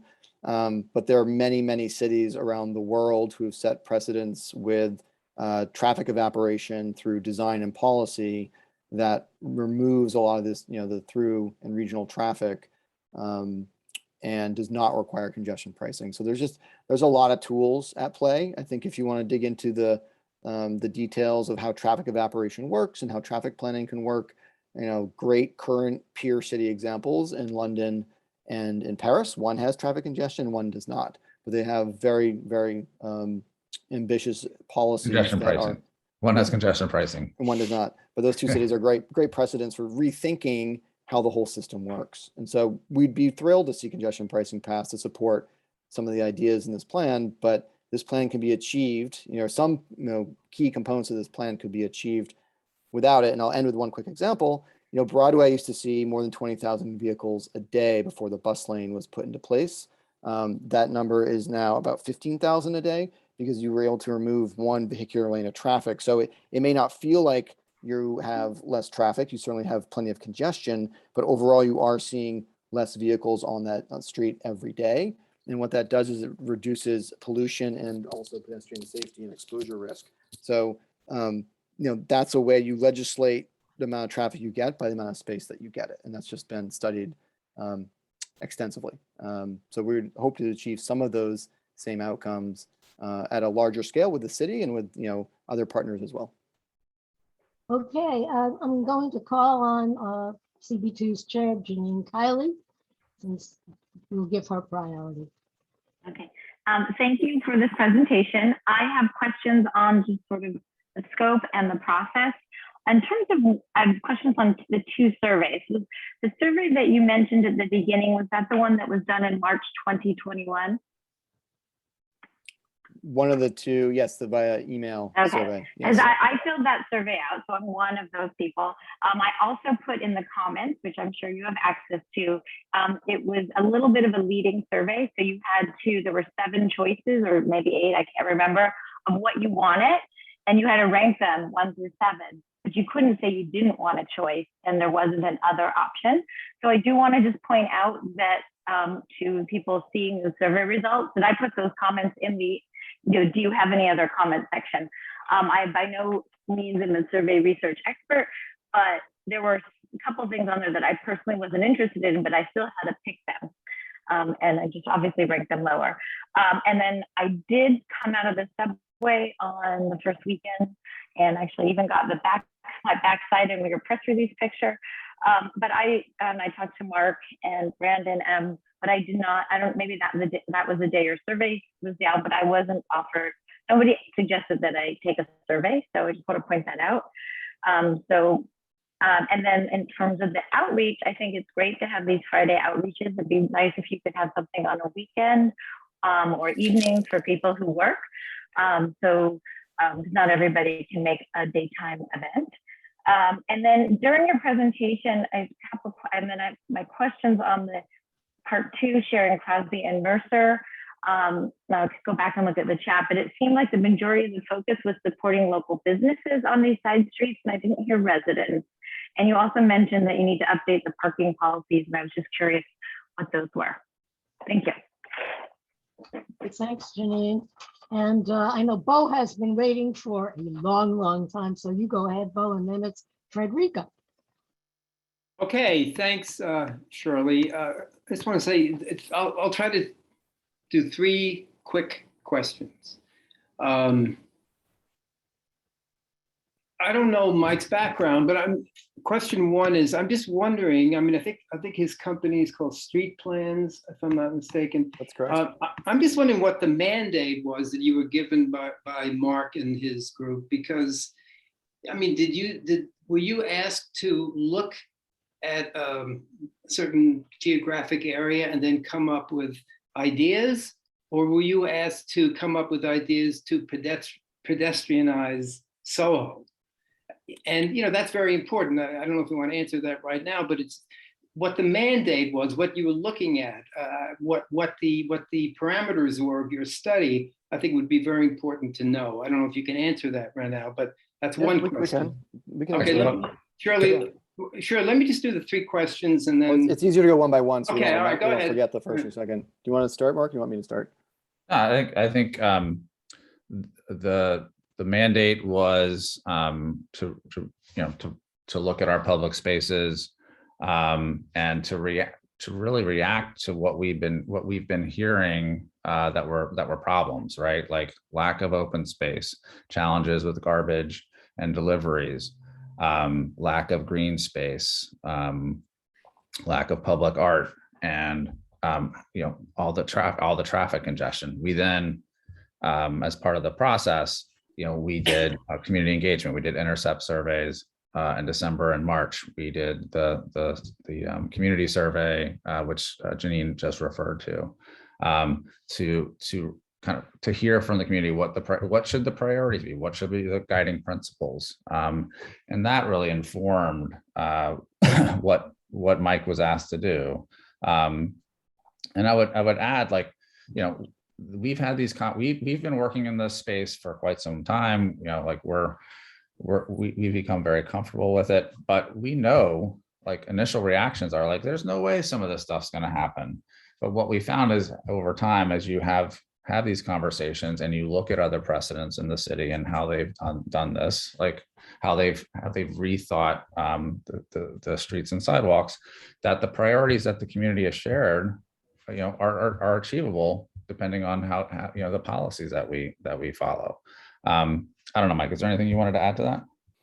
Yeah, I mean, there was an open RFP process and our team responded with a proposal and went through an interview process and it was selected. And then, again, if you missed the front end of the conversation, we defined what the geographic area would be through that RFP process that was put forth by the bid and its board members. And then we responded to that mandate, I guess, as you called it, to study that area. And so we did a lot of that existing conditions analysis within the study area over several months to really understand, operationally, design-wise, functionally, how these streets work and how they don't work.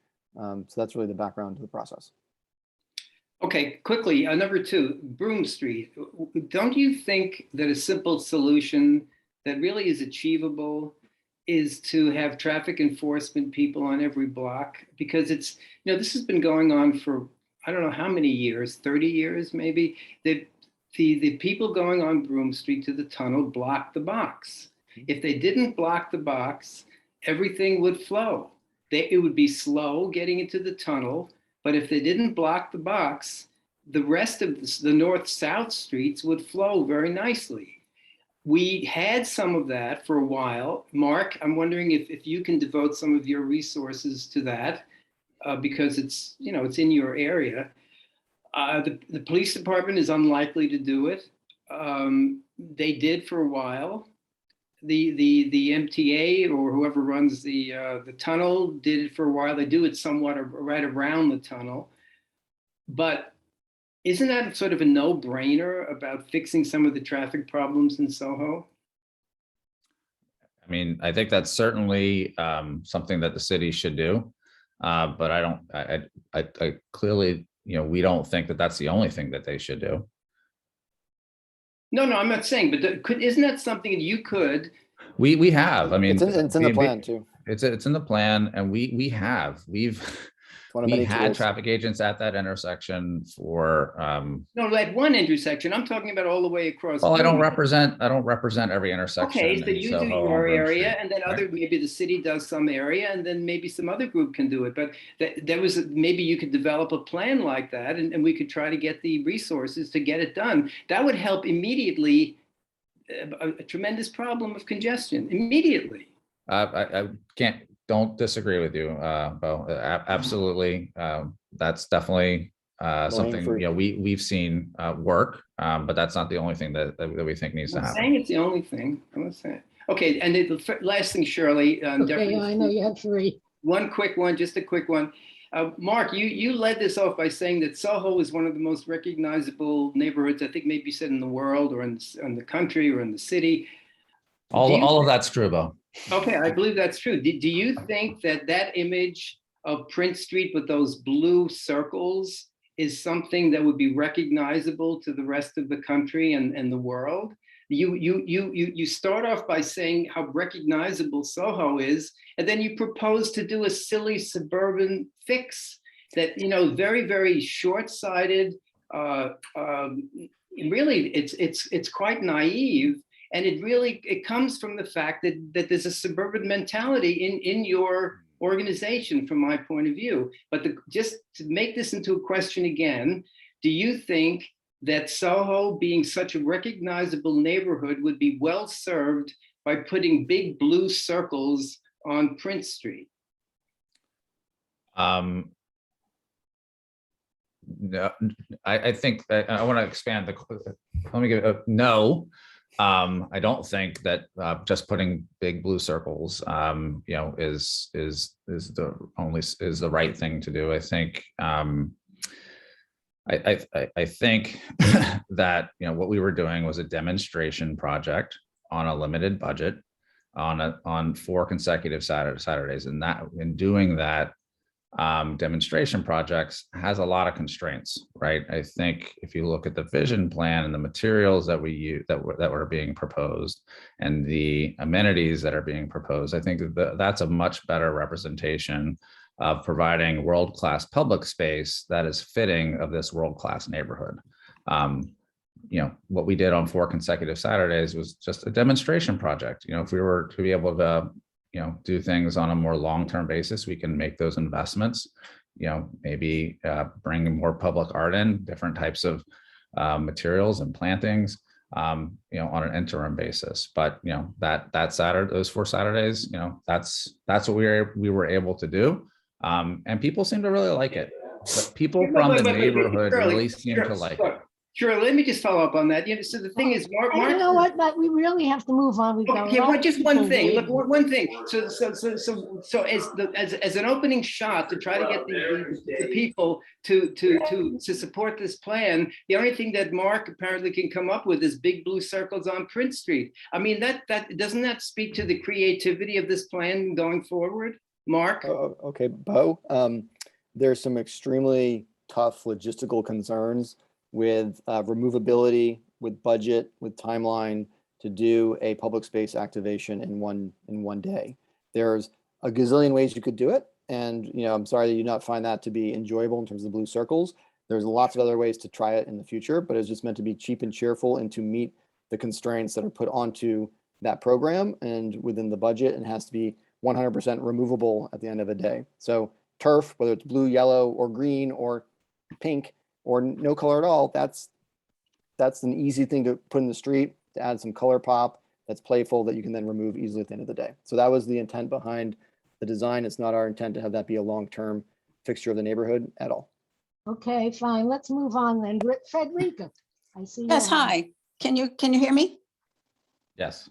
Okay. You said that you do not represent all of SoHo, and that's understandable.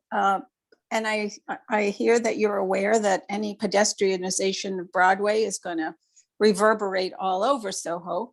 So my question is, to what extent have you involved DOT, and to what extent have they blessed the changes in traffic that you're proposing in the plan that you've presented tonight?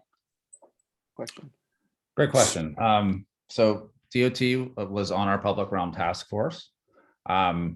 And they participated in those meetings, and we had a handful of briefings with them along the way to keep them abreast of where the plan was moving, and to get feedback and make sure we were putting forward some credible ideas that DOT might be open to pursuing. But DOT's made no commitments yet to pursue this. This is really based on what our organization, would like to put out and to hear from the community on. So DOT's been at the table. They've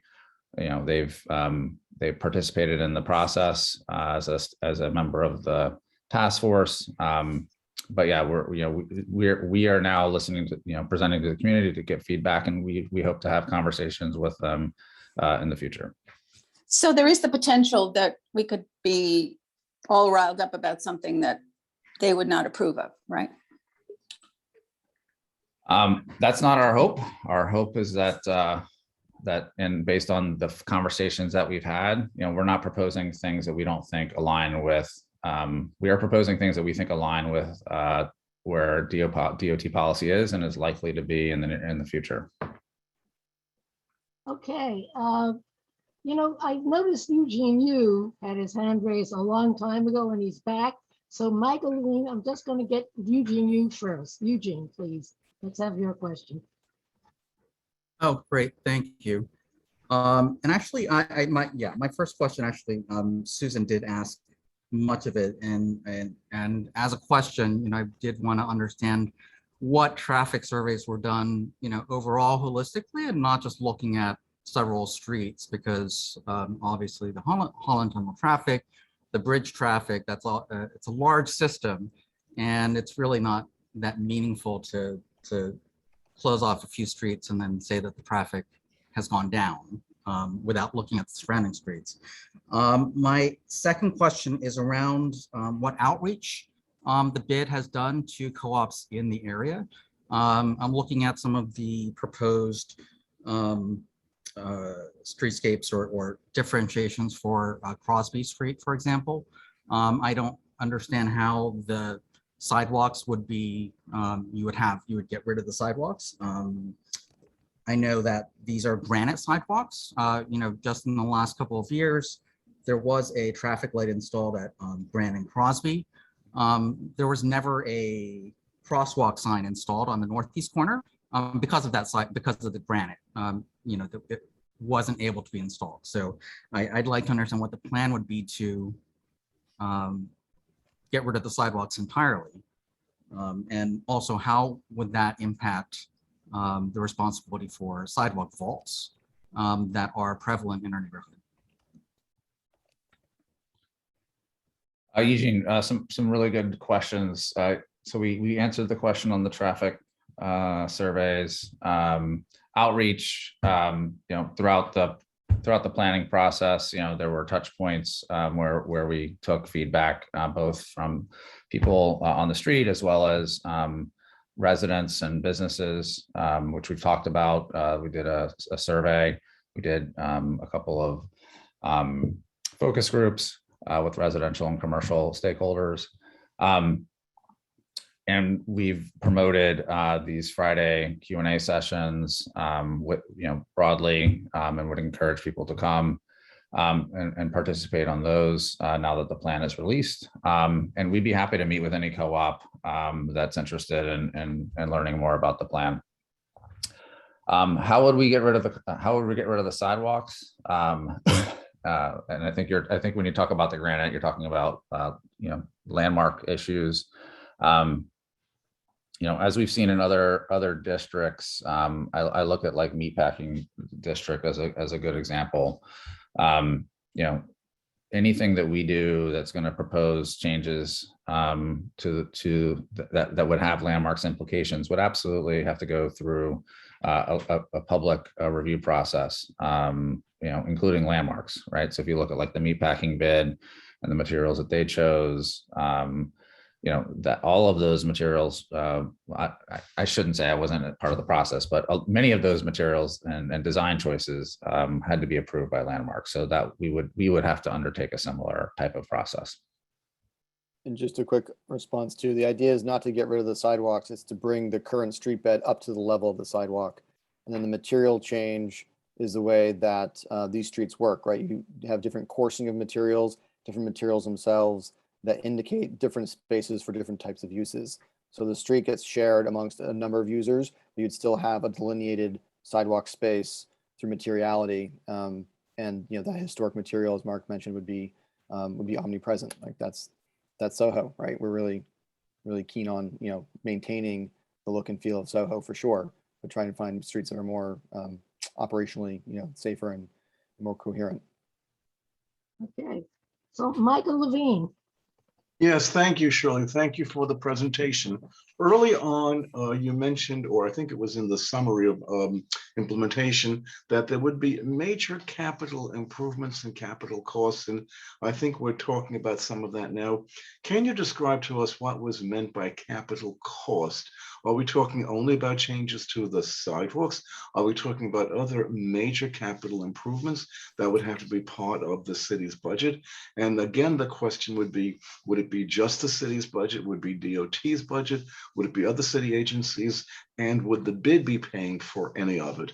So can you enlighten us a bit as to what you meant by major capital improvements and capital costs?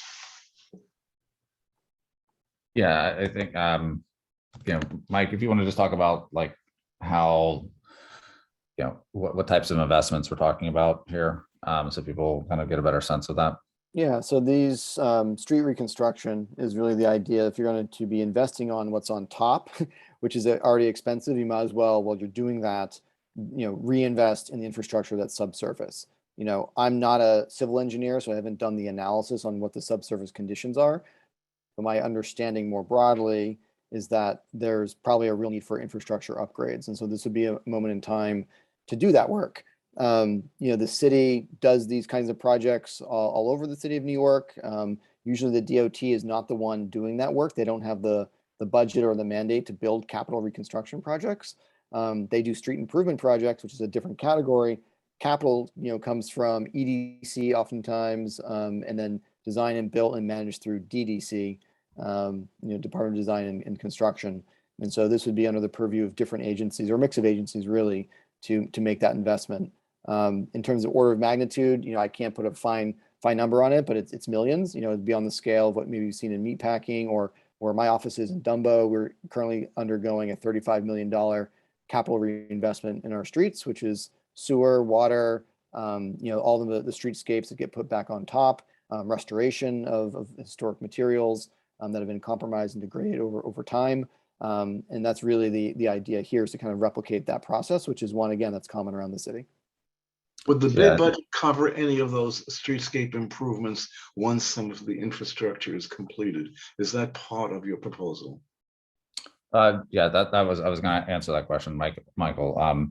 Yeah, we haven't talked about funding. I think given the size of our bid, I think it would be unlikely.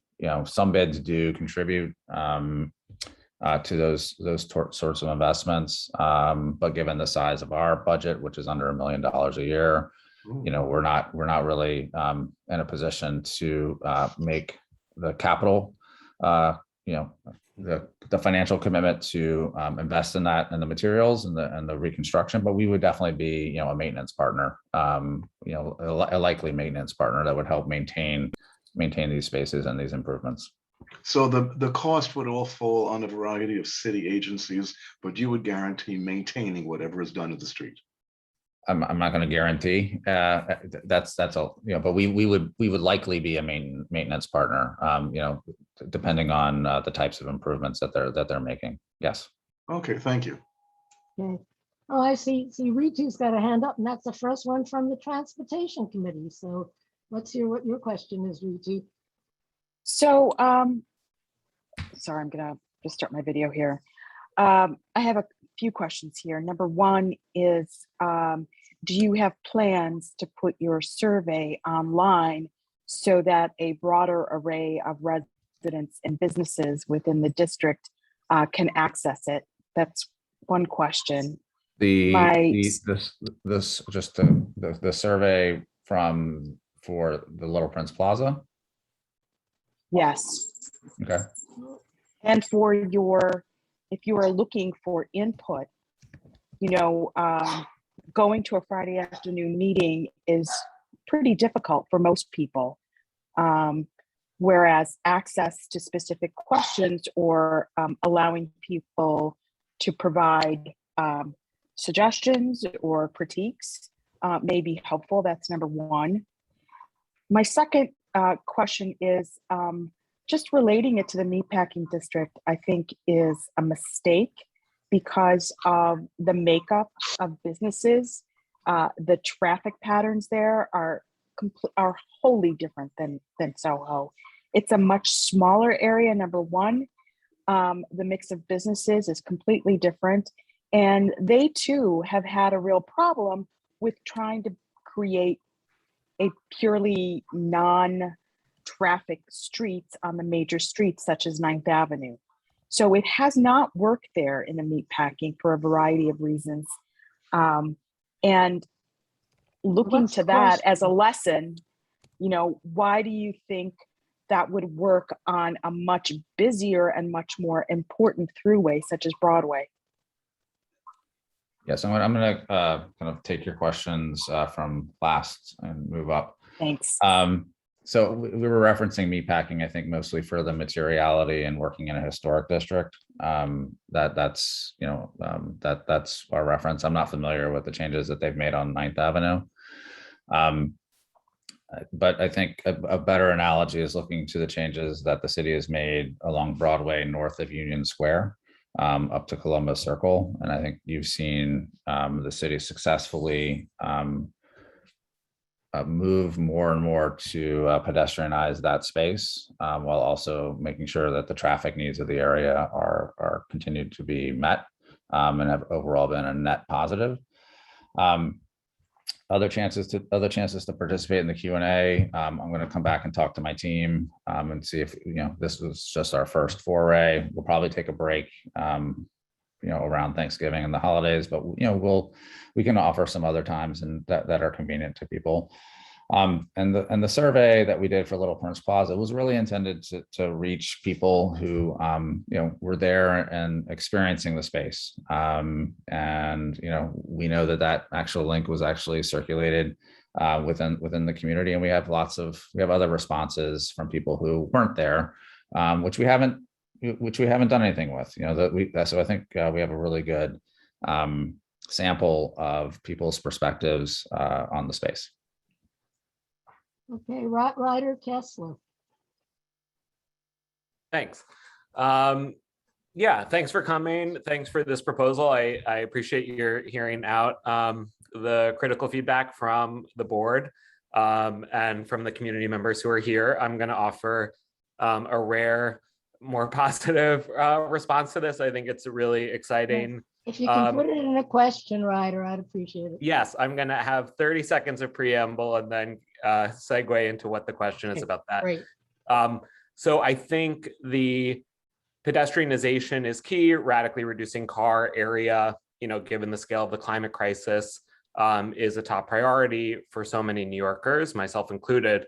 I think one of the other priorities is what Coral mentioned in her very first question, her very first point about clean streets. And I wanted to get a little bit more specific clarity on the ways that this plan allows for more containerized treatment of waste. I saw some of that in the vision plan, but it hasn't come up specifically in this conversation. So in addition to my general positive feedback, I want to hear more about opportunities for containerized waste and other, improvements to infrastructure that allow keeping these streets cleaner. Thank you. Thanks, Ryder. I think, I'm a big fan of containerized waste solutions. You see it done really well, and even other parts of this country. There's sections of Florida that have subterranean containerized waste solutions, which are really great.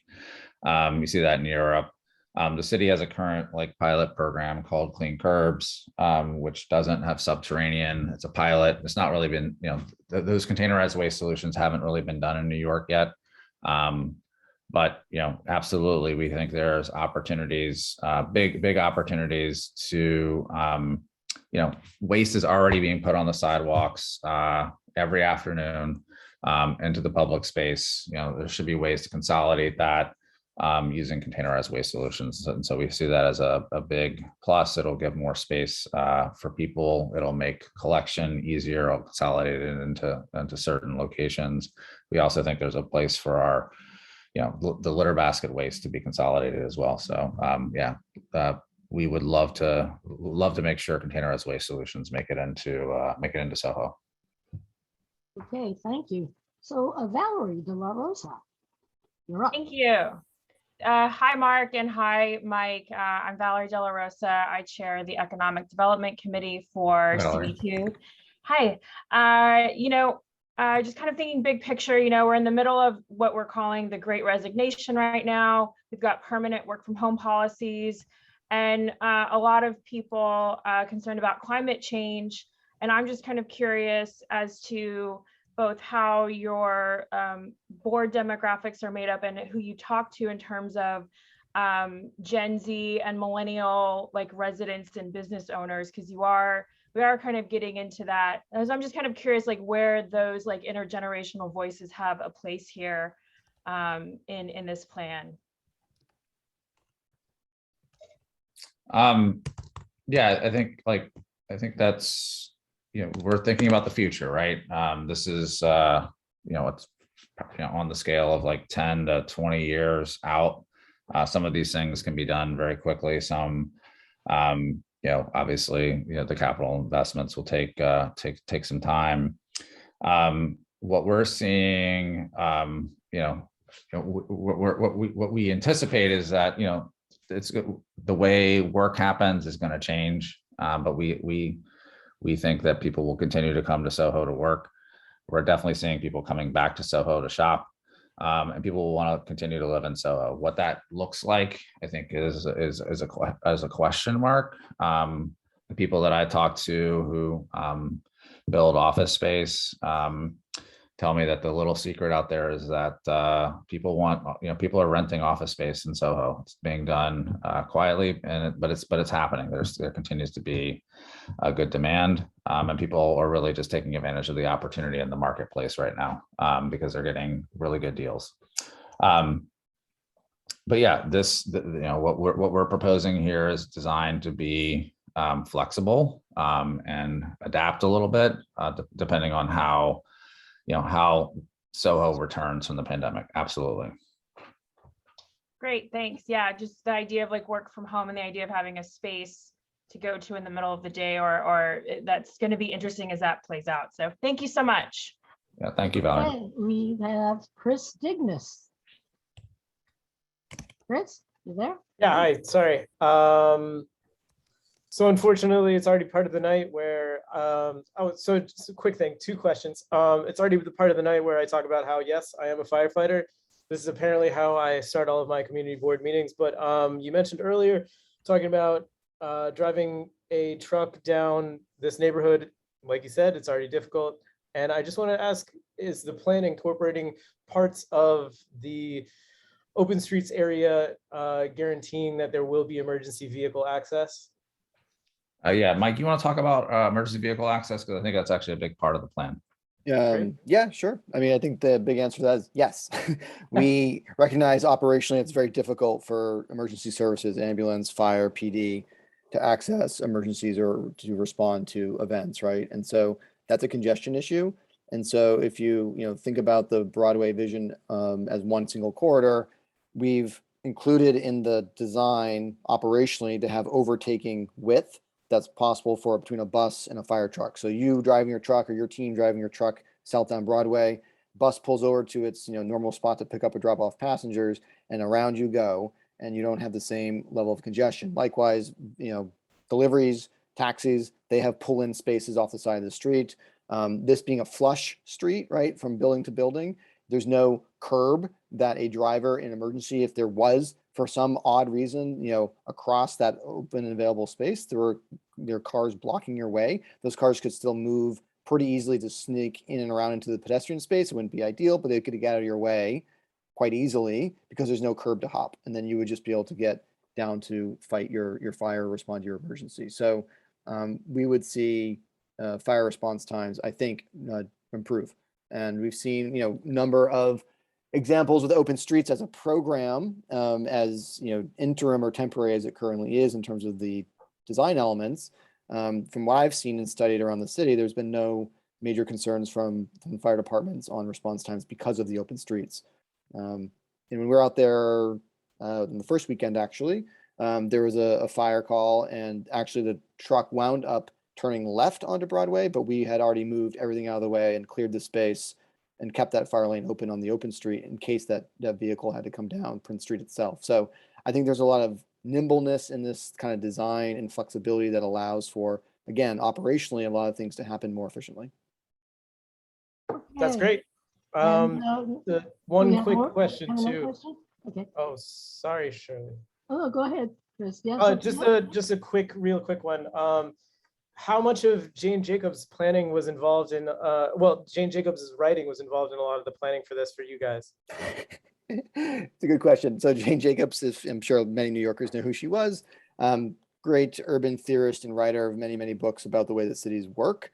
I think just some of her principles are baked into the kinds of best practices that cities roll out, routinely now. Wasn't the case 50 years ago, but it's certainly the case now. So thinking about fine-grained pedestrian environments, focusing on connectivity, thinking about, the uses of buildings at the ground floor being so important. I mean, again, the characteristics that Jane Jacobs loved about cities is what SoHo is, right? The organic evolution and development of the neighborhood and the pedestrian scale, all those things are just wonderful things that she wrote about a long time ago, that we would find to be the best characteristics of this neighborhood, which we'd like to be able to preserve. Honestly, we'd like to be able to use this plan to reinforce those types of principles. And that's, I think, comes through in the plan, I hope.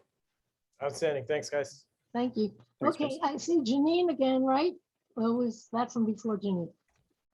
I just was you went right to the next person, and they didn't have a chance to answer my questions. I put them in the chat. We can pull the first one off because Ritu asked it about having outreach sessions during non-work hours. But I specifically asked about the shared Crosby and Mercer Street plan, part 2. Most of the presentation was about supporting local businesses on the side streets and mentioned updating parking policies. And I just wanted to hear what was in that for the residents. and what the changes are for the proposed parking policies that you would thought needed to be updated. Sure, I think I might just jump in here. I think there's an overall need to look at parking policy, along Broadway, the intersecting cross streets, Crosby and Mercer Street.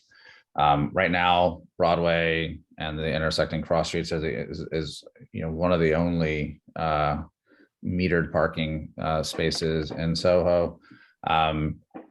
And Crosby and Mercer Street has no parking Monday through Friday for during normal business hours. I think it's like 8 to 6 or something like that. Yeah, and to look at that policy, to see how it can better be optimized so that some of the parking needs of the neighborhood can be met, whether it's for deliveries, for like UPS trucks, or for bike parking, other amenities, metered parking over the weekends, and even for the needs of residents. I mean, I think that's probably been a long standing complaint, is that it's for residents, it's not a very parking friendly neighborhood, and so maybe there's some opportunities to think about ways to improve that. So I don't think we know what the answers to that study are, but that's definitely something a parking study needs to be done. Got it. And then I really would love for you to commit to getting out a survey that's more open-ended and broadly distributed. I think there's been a lot of comments in the chat about that. Okay.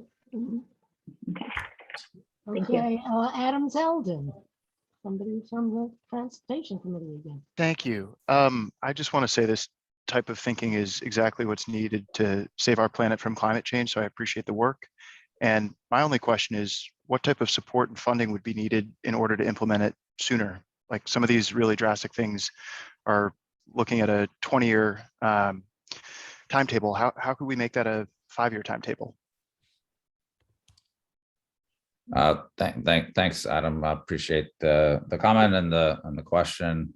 I'll answer and then turn it to Mike. I think from where we sit, in order for bold action to happen, we need as a community to kind of come together about what those actions are. But I think there are actions that we can take in the interim to start to demonstrate like how some of these changes can be made. And I think Mike can talk a little bit about some interim and temporary actions that we could start to implement or see implemented sooner than 15 or 20 years. Right. So the Department of Transportation here in New York is known globally for really pioneering sort of an interim approach to these changes. And that's kind of born out of necessity because they don't do capital, reconstruction of streets, as I mentioned earlier. So the response has been and developed over a couple decades now, a material set that can be, lasting for several years or longer, and can be a real interim solution to some of these problems, but is not involve, capital reconstruction, moving curbs, dealing with drainage and lighting and stormwater. They're really surface treatments to change the geometry and function of our streets. And if you want to go see a very recent and what I would consider to be a very compelling example of this, you can go up to Flatiron District and see what's been done, between 23rd and 21st Street.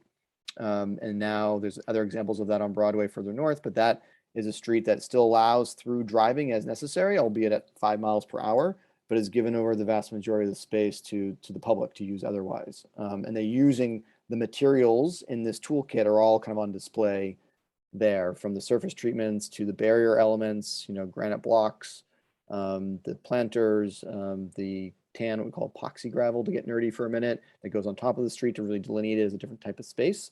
So the city has the opportunity to kind of rethink the geometric, design of streets by using that toolkit. So I think that's something that can happen. And really, we've seen projects go from ideation to implementation in a year or less. So it can be done quickly if there's political will to do it.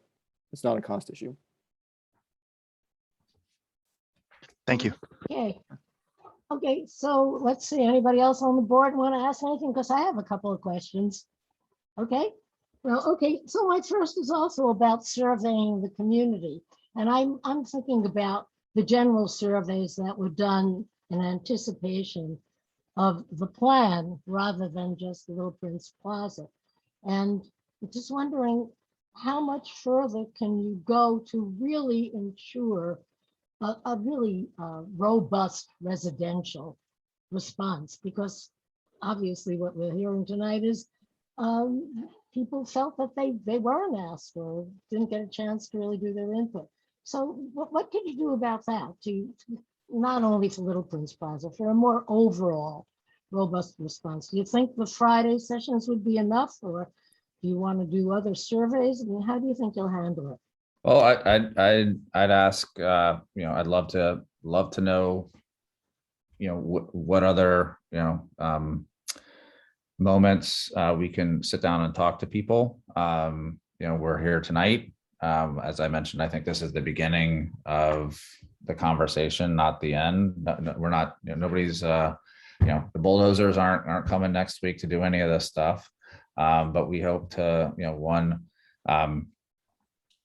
listen tonight and at our Q&A session. So I'm probably gonna go back to my team and ask, like, when else can we do these? What are ways that we can continue to have these conversations?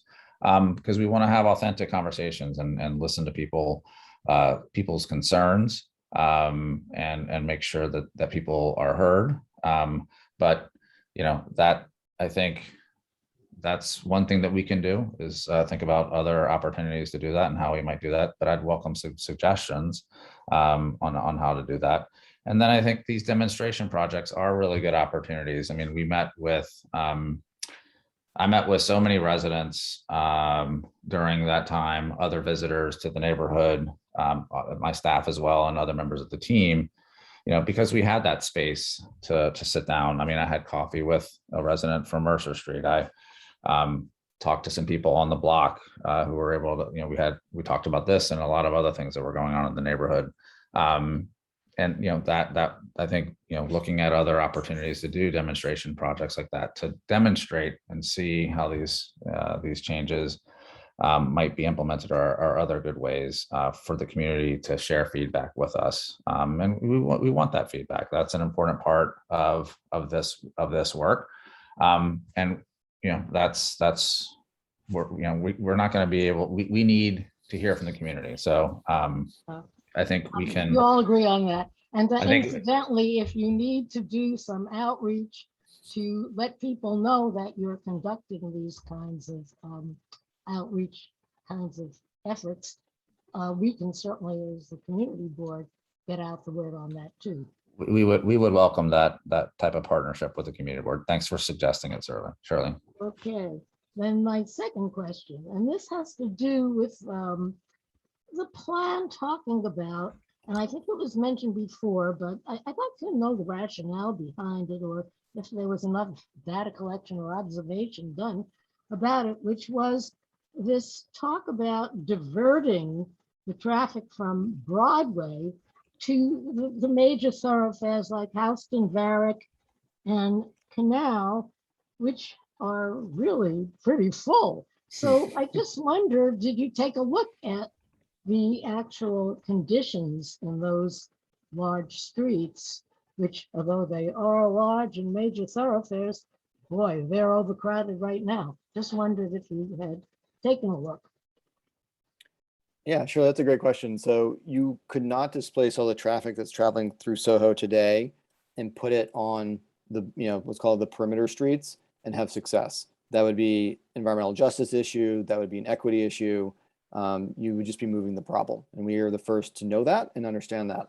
This plan is, like we said earlier, is not just reliant, it's not reliant on congestion pricing, but what it is reliant on is, a whole lot less driving citywide. And there needs to be city policy that backs that up and the political will to do that in our city. There's just no other way around it. If you have that assumption and you believe that our city leaders can get us to that point, which I do, it's imperative, then you will open up a vast range of opportunities for the public space and public realm to see this kinds of ideas that we're proposing on a 20-year timeline here be realized. That being said, we definitely do know that certain times of day, there is excess capacity in that network.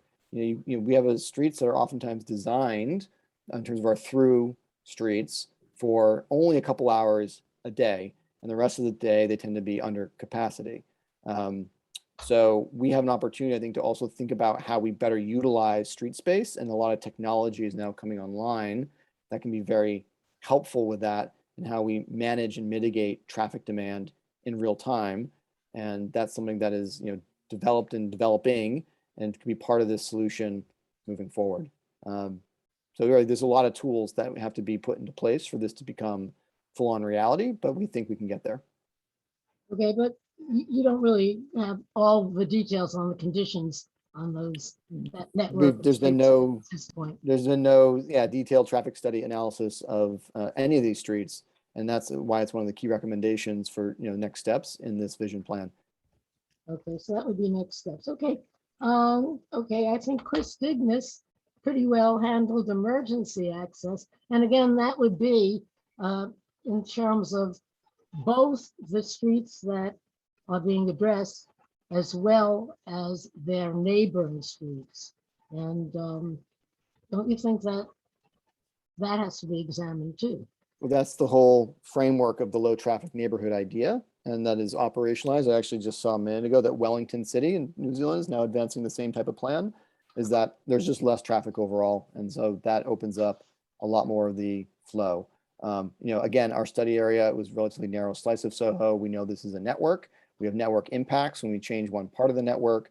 So it has to be thought through holistically. And again, that's part of that traffic analysis that has to be done around different scenario planning and different policies, and being able to model what that impact would be. So that's really the role and job of a traffic engineer, kind of pick up on the idea and see if, to what degree there's feasibility, and then what kind of mitigation, mechanisms and infrastructure and technology can be put into place to achieve the outcome that's envisioned.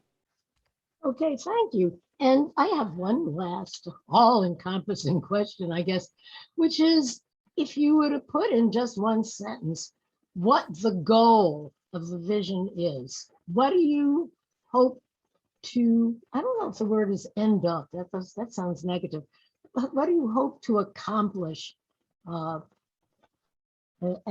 the final outcome of the vision? What sort of? Yeah, I think that's a great, there. great. I love that question, Shirley. I think it's,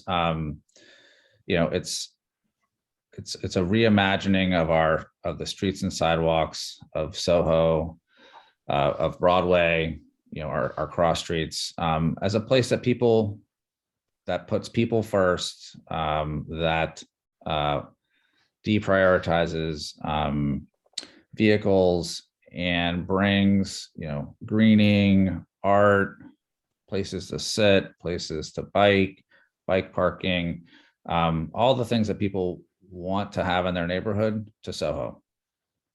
Okay, thank you. I finished, but I see Carter Booth would like to ask a question. Carter? Carter, you got to unmute yourself. Carter? You? Thanks, Shirley. Sorry, I'm there you are. jumping Okay. on two different Zooms. I think that one of the biggest rounds of applause for SoHo we can give to Jane Jacobs for saving SoHo from destruction and Lomax. And I think that with the defeat of Lomax, came, and I certainly wasn't around then, but I think that one of the things that we have to accept is this traffic that runs through Lower Manhattan. I was just looking at Google Maps, and I see that there are 9 crossings out of Long Island, and there are 3 coming out, and that includes Brooklyn and Queens, and there are 3 coming out on the other side of Manhattan. And we have 4 of those crossings going to 1, which would be the Williamsburg Bridge, the Manhattan Bridge, the Brooklyn Bridge, and of course the tunnel, all going to the Holland Tunnel. So, any diversion really would have a serious impact. And this is following up a bit on what Shirley was saying. And I wonder if you've just taken even just remote any study of that impact, and even with congestion pricing coming into play, I think that many would just simply shoulder the cost in crossing through the city. And, so even if there's a reduction in traffic, I don't think it can all go onto the roads around Lower Manhattan either. And I think that many of us would be pretty upset if West Street shouldered all of that traffic as well, if it's being diverted. And so this has larger implications, I guess, is what I'm saying. And I just kind of find it astounding, that hasn't really been looked at. And my question is, has DOT reviewed this at all?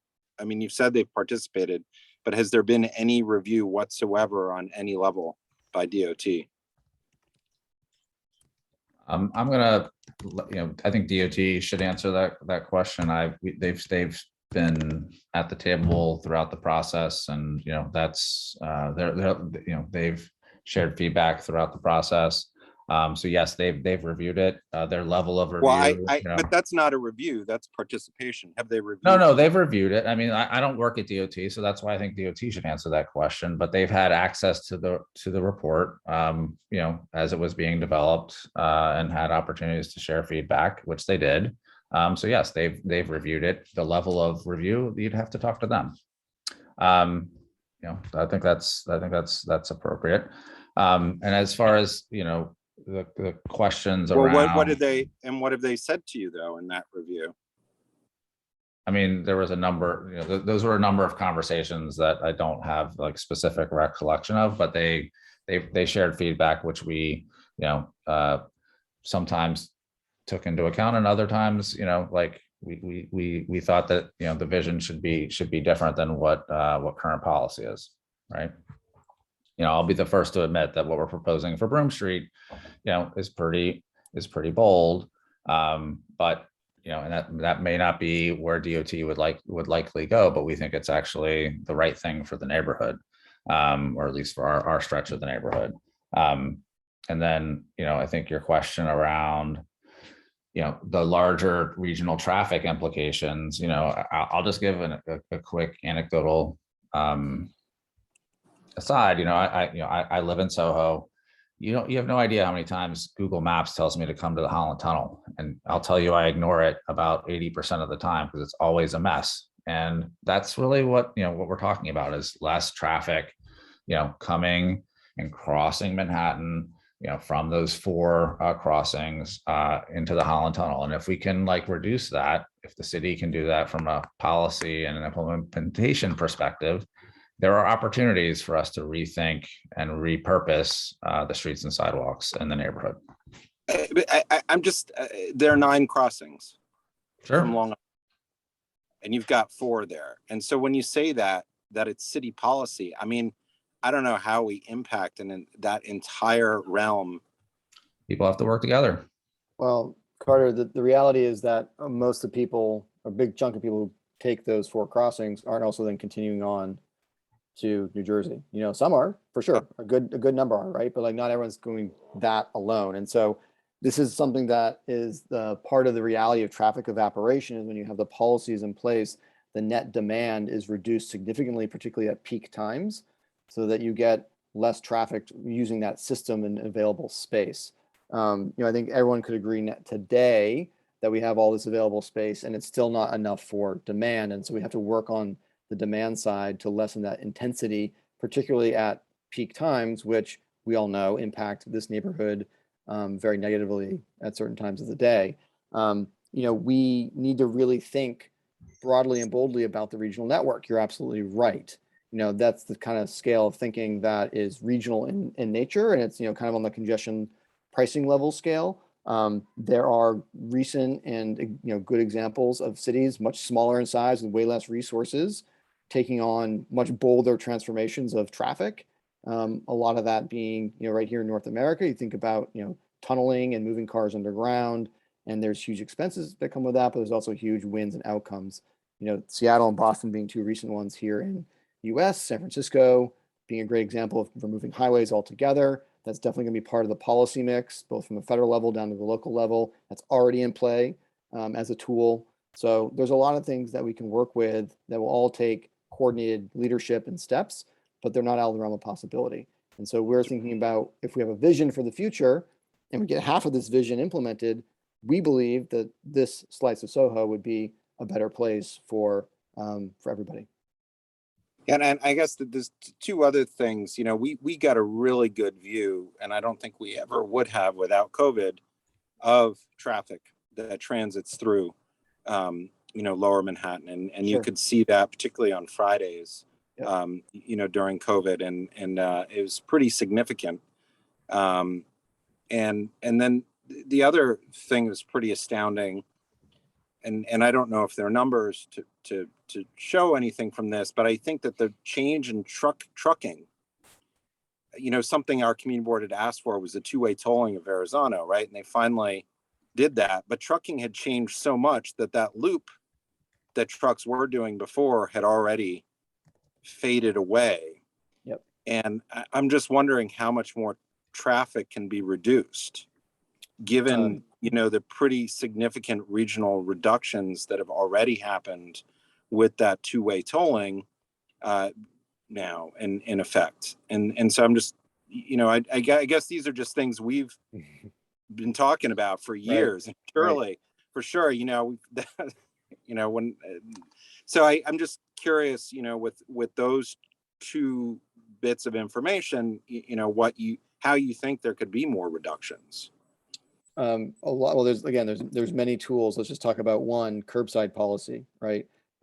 If you reduce the available spaces for people to park, you naturally get less traffic. This is why the city of Oslo has removed all parking spaces on street in the city center. It's why Paris is doing the same thing, you know, removing 70,000 on-street parking spaces in the city. And that's for very specific, intentional, and coordinated reasons, which is to lower the demand for people to drive in the first place. Parking is the drug. But there is no daytime parking in Soho. There is daytime parking. They're just not daytime parking on some of the side streets. You know, Yes, I there is. think I'm going to have to interfere here because we really do have to move on to our guests here. And this was kind of being limited to questions and answers with Community Board 2. But sorry, I really do have to move on. And this is going to be passed on to Ritu. Ritu, are you ready? I am ready. Frederica, you had your hand up. I assume that you've already asked your question. So I'm going to move on to the attendees who have raised their hand. And the first one is Myra Gorig. Myra, can you unmute yourself?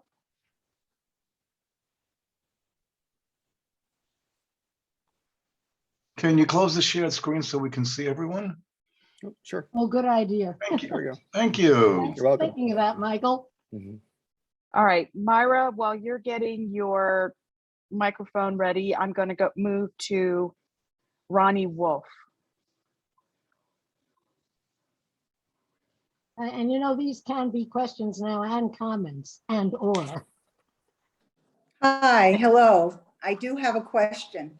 My name is Ronnie Wolf. SBI states that it's a neighborhood-focused business improvement district that represents residents and commercial stakeholders equally. I stand before you as a residential representative on SBI, and I am both a resident and a small Broadway commercial owner. The people I represent are opposed to the plan. There are approximately 100 buildings on Broadway and somewhere between 450 and 481 residential units within the BID's boundary, and more than triple that, including units outside the border on Crosby and Mercer. But even if 100% of Broadway stakeholders agreed with the plan, the impact on our neighbors to the east, west, north, south, and those needing to travel to Jersey would be reason enough to turn down the plan. Our Belgian block streets are narrow, and those who work and live above the proposed plan will hear the noise from below 24/7 through their historic single-paned windows. This neighborhood has the greatest collection of cast iron buildings in the world. All of the planned added tree benches, oversized trash receptacles have nothing to do with Broadway's past, and all of these historic buildings need constant attention from service professionals. Who and how will be out there to assist with noise complaints? Presently, there is one single drummer who beats for hours, and no one is able to assist in moving him along. Although I have many questions, I'm wondering, how would the proposed plan create a physical setting benefiting the neighborhood's historical and cultural significance? Thank you. Thank you, Ronnie. I believe we've addressed that question pretty extensively in the conversation around historic materials, streetscape reconstruction. Again, these are the visuals that you see are vision images. They're not, ultimately the lasting, final material selection. We're nowhere near that process. And so, LPC would have a major role in defining what the material set would be to make sure that was in keeping with the neighborhood. Yeah, and I think just to build on that, Soho has a rich cultural history as an art making community. We're creating space for more art making and more art presenting of that space. And I'm just looking at. I think it generally benefits the neighborhood by reducing noise, by reducing traffic, all of which are things that people, have constantly complained about. Yeah, so I think this plan is very authentic to this neighborhood and the concerns that people have raised frequently in my 7 years as being the leader of the bid. Myra Gorick, can you unmute yourself, please? Myra, I'm going to move on to Jordana Glukow.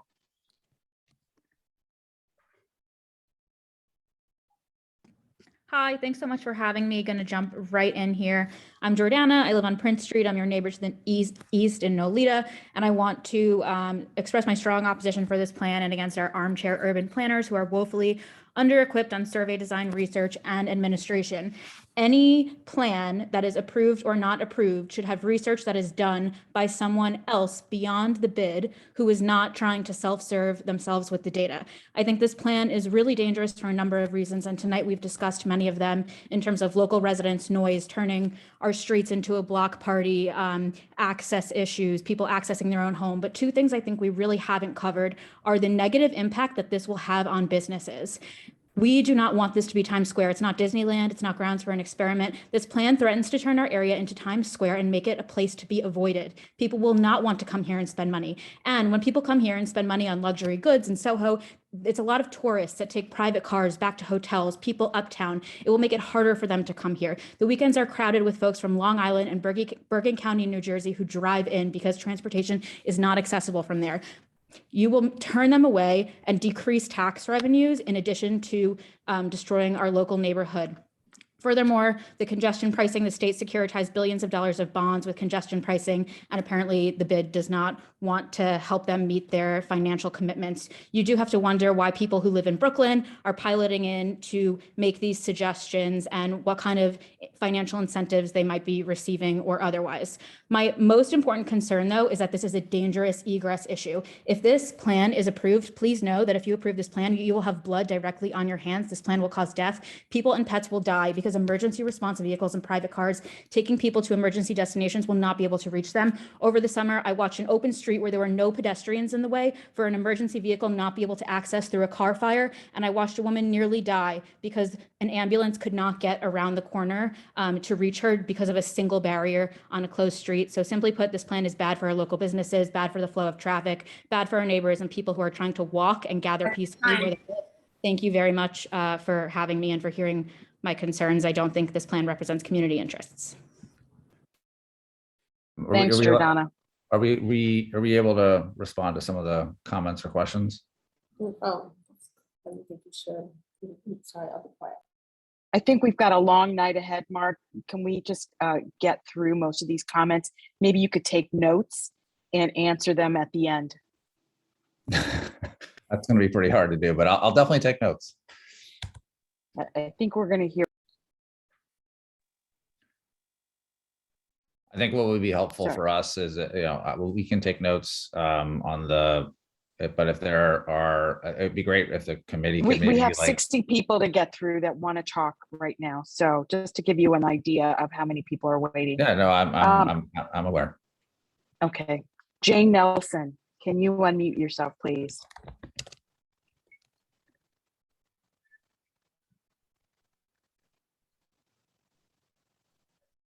Jane Nelson? Okay, Hello? moving on. There you go, Jane. We can hear you. Okay, I think it's a terrible plan. I think it would destroy Soho. I live on Howard Street, which was always a very quiet street. I think the potential for danger is there, for theft and for noise 24/7. It's a terrible plan. This is not Times Square, which we all avoid. And the people who are deciding on this do not live here. Thank you. Thank you, Jane. Moving on to Eddie Panta. Can you please unmute yourself? Hello. Hi, Hello. Eddie. Hi, Please go can you hear ahead. me? See me? Yes. Okay, great. So first off, this has been a long night, so I'll just cut right to it real quick. This plan that I've seen so far does not incorporate the 2019 DOT foot traffic survey conducted on the corner of Broadway and Houston. This is the DOT foot traffic survey that has been infamously missing from something called the Envision Soho NoHo plan. And it's not incorporated here. So that was done at the completion of the commercial office high rise on the corner of Broadway and Houston that used to be a vegetable stand. So that, of course, didn't go to public housing, as we know, or affordable housing or housing of any kind. It went to commercial housing. And DOT did a foot traffic survey. So does SBI have any idea where that is, since we've been asking for it since 2019? Also, does the plan contemplate measure any of the lobbies, the Broadway facing lobbies that were flipped by landlords to Mercer and Crosby, the commercial delivery streets, so that the residents now have to exit into the commercial delivery streets so that 20 seconds, landlords Eddie. have more retail space. Prime example, Sephora. How much tonnage of cardboard does a 10,000 square foot Broadway facing retail space produce per week? My estimates are 3 tons. How many more? Eddie, new you got to wrap it spaces? up right now. Okay, That's you fine. wrap it up, Mark. This is out of control. You didn't even know what the Soho Envision Thanks very plan much, was Eddie. last time you went before the community. That's time. Okay, next up, I'm sorry to mute folks, but we have a lot of people to get through. Jane Nelson, did I lowered your hand by You already accident. called on her, yeah. Oh, I'm sorry. Okay. The next person up is Jane Fisher.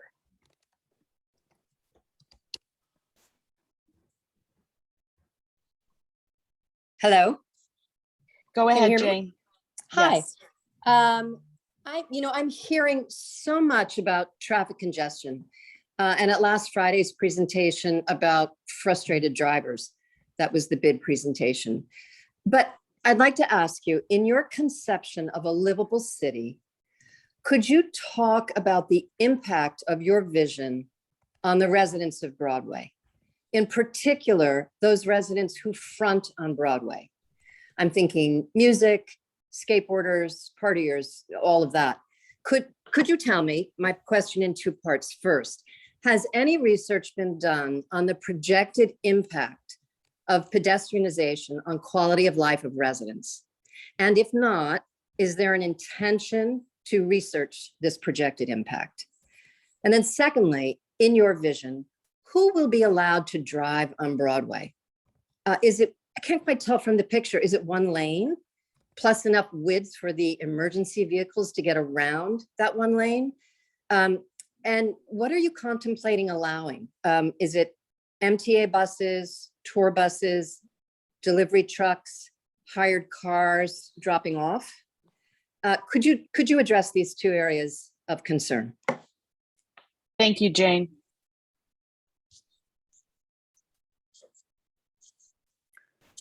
Want me to go, Mark? Are we allowed to address? I thought we were told to wait. We were going to wait till the end. Can you just mark that down, Mike? That would be really helpful. Thank you. Okay. Next up is Christos Giannakos. Christos, can you unmute yourself, please? Okay. All right. It's Laura. Hi there. So we're here, a couple of neighbors in our building in SoHo, very interested in these deliberations, and thank you all. We actually have a question. We're a little confused. We understand that there is also going on a proposed upzoning of the neighborhood, and we're trying to understand how this relates to that, and whether this relates to that, and why this would happen before that, and what's going on generally. From our perspective as residents here, the issues that I think Coral Dawson laid out early in these discussions were exactly the ones that we experience. So we're confused by why this vision has come to be. Thank you. Okay, next up we have. Can someone answer that question? Is this related to an upzoning? Is it like, what's going on? It's not related. They're separate. Why wouldn't we wait if things might be changing? Like we need some parks immediately. We need some planters. So we're going to go to that answer at the end when we have.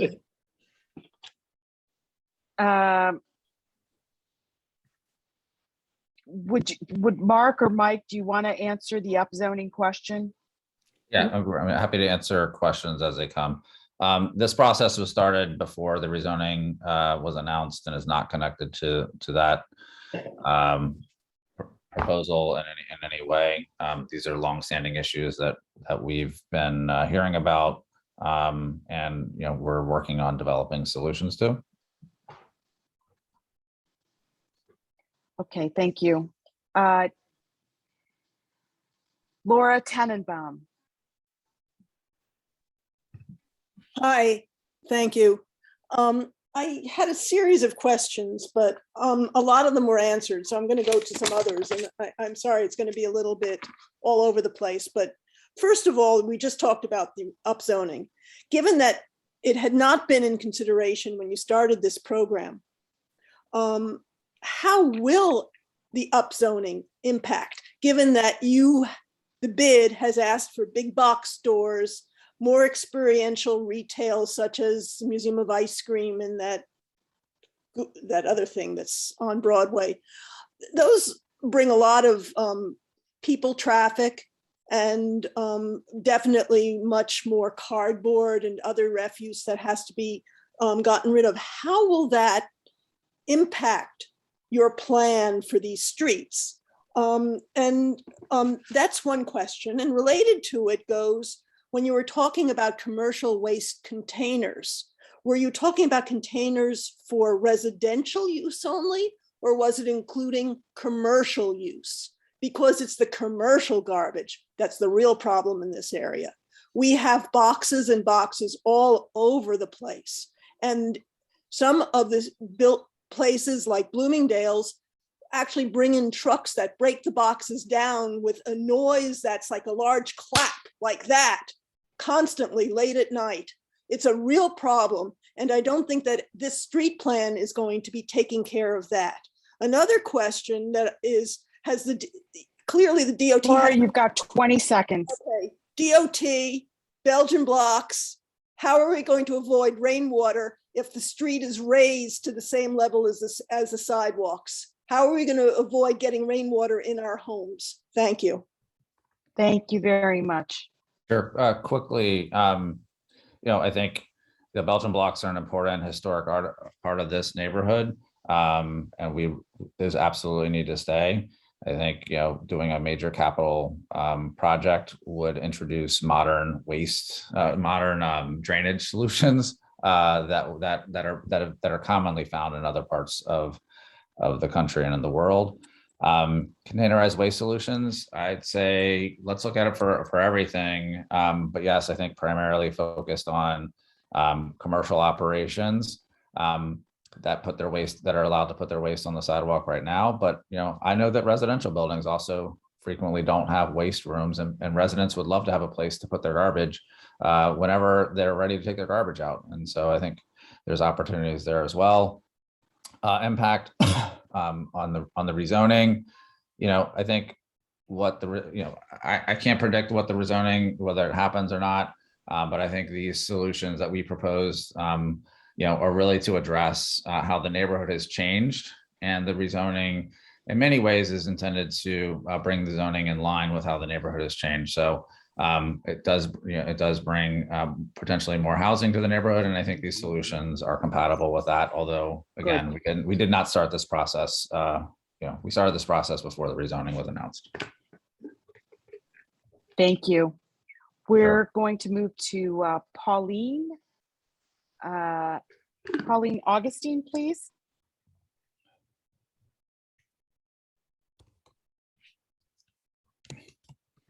Pauline, can you unmute yourself, please, if you still have a question?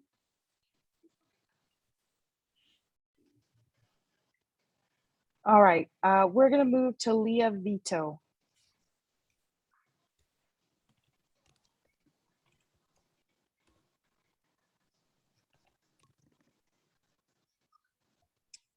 Leah, are you there? I'm here. Great. Please go ahead. My main question is for deliveries. Is there a particular reason that the deliveries can't be required to go at night, for example, on Broadway? Like, there are a few stores like Zara that instead of, doing their loading, I understand UPS and all that stuff, but for bigger companies that do a lot of unloading where they have their own private trucks, why can't they be required to do it at night when it doesn't disrupt the street, doesn't cause traffic? That's it. Yeah, to answer that question quick, there's two parts to that. One, I think doing deliveries at night, as the city currently regulates it, is very disruptive for residential members of the community. It can frequently interrupt the quiet night. Having said that, if the city were able to demonstrate an ability to regulate that activity, or if there's a way to consolidate it in using somebody who has special expertise. We've seen it in other parts of the world where nighttime deliveries can happen, but unfortunately, where we sit today, that the regulatory environment does not allow for reliability and maintaining that quiet night. Okay, Pete Davies, last but not least. Pete, can you unmute yourself?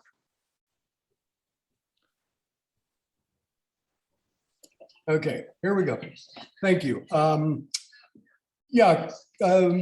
Mark. Hi, Mike. Thanks for the presentation.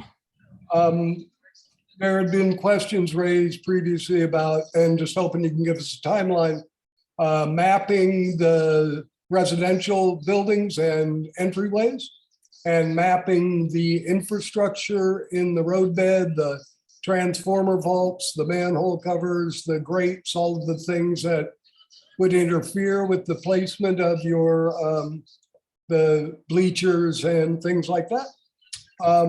And hi, Rich.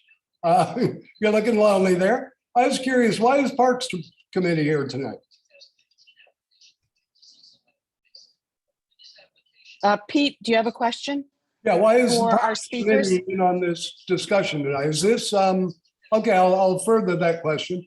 Looking at some of the DOT Plaza programs, they talk about how road beds can be classified as a replacement for lack of open space. And I'm wondering about the technicality of that.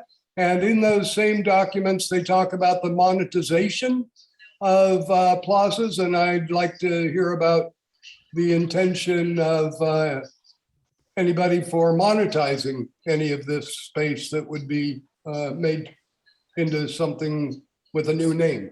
Thanks. Thanks, Pete. Yeah, I mean, I think to the monetization, I mean, I think, you know, that's not something we've like done any sort of analysis of. I think there's an opportunity here to rethink like where vending does happen. There's a lot of vending that happens in the neighborhood along Broadway, and this is a moment to really rethink where that happens. That can be done, you know, using kiosks or, you know, other approaches that can really delineate where vending cannot happen. And yes, if a bid is a maintenance partner of a plaza and they are able to have a kiosk, you know, we're getting way ahead of ourselves. You know, that can be a potential funding stream for a bid, you know, to help support the maintenance of those spaces. Absolutely. As far as your question about replacing open space, you know, we've not done any sort of thinking around how this meets any of the open space needs. We just know that people want more open space, and we've worked with street plans to develop a plan to do that. If it meets some definition, it was unintentional. Okay, we're gonna go one last time to see if Myra Gorick wants to unmute herself to ask the question.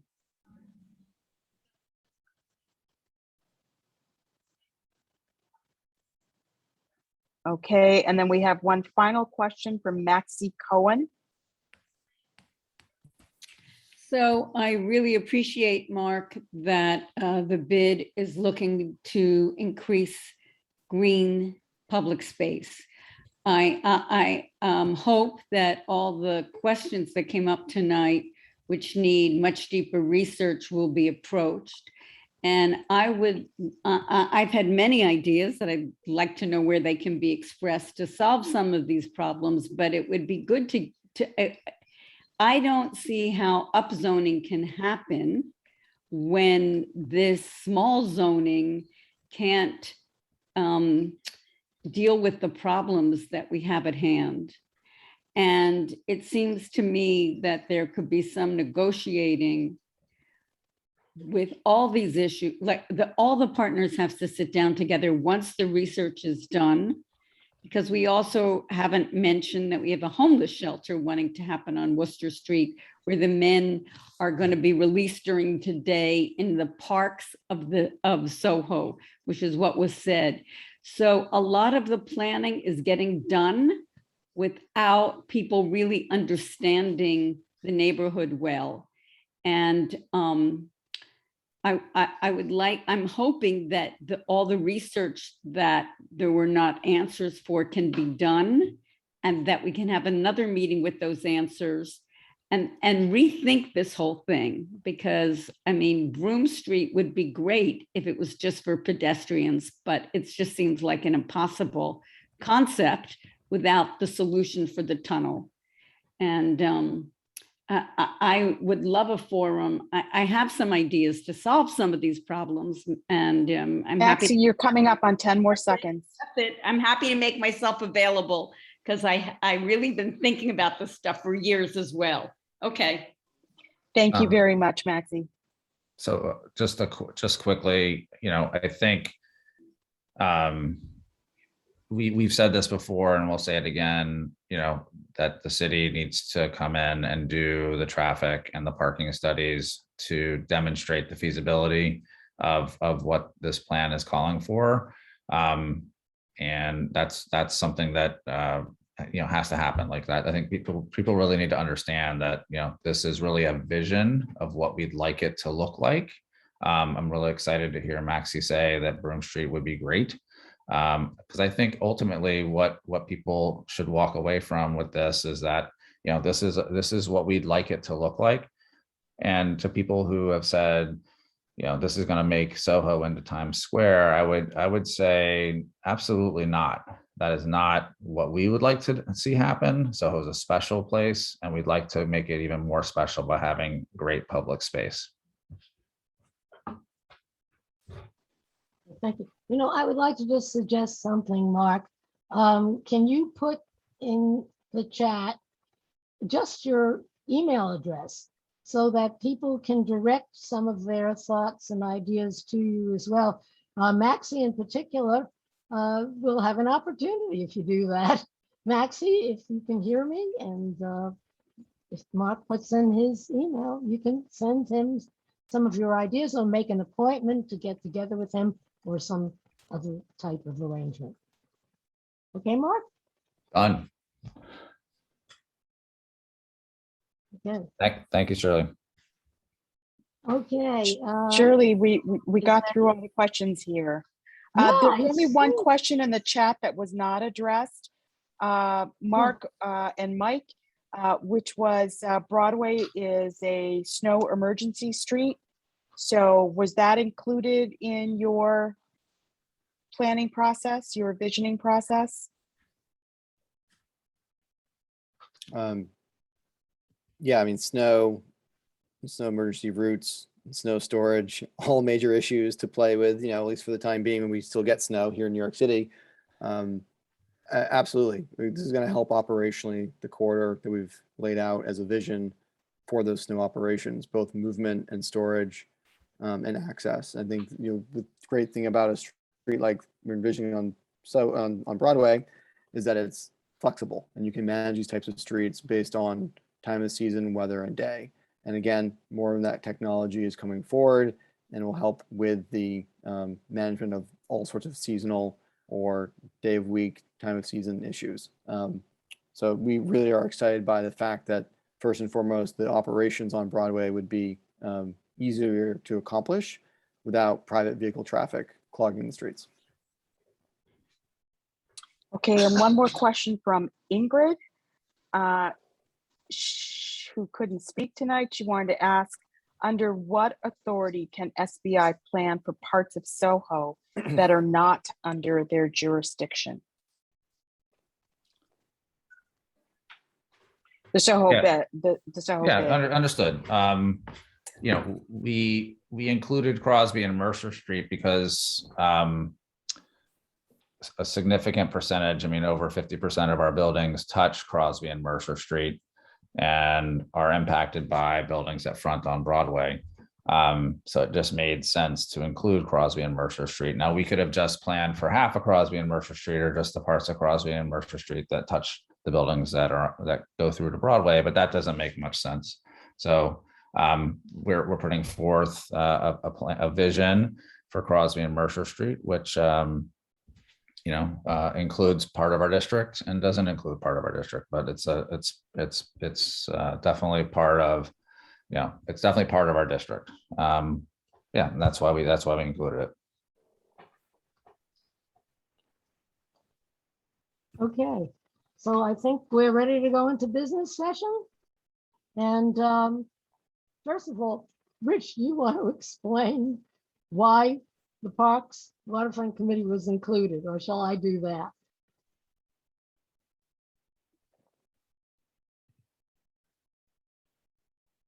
Can't hear you.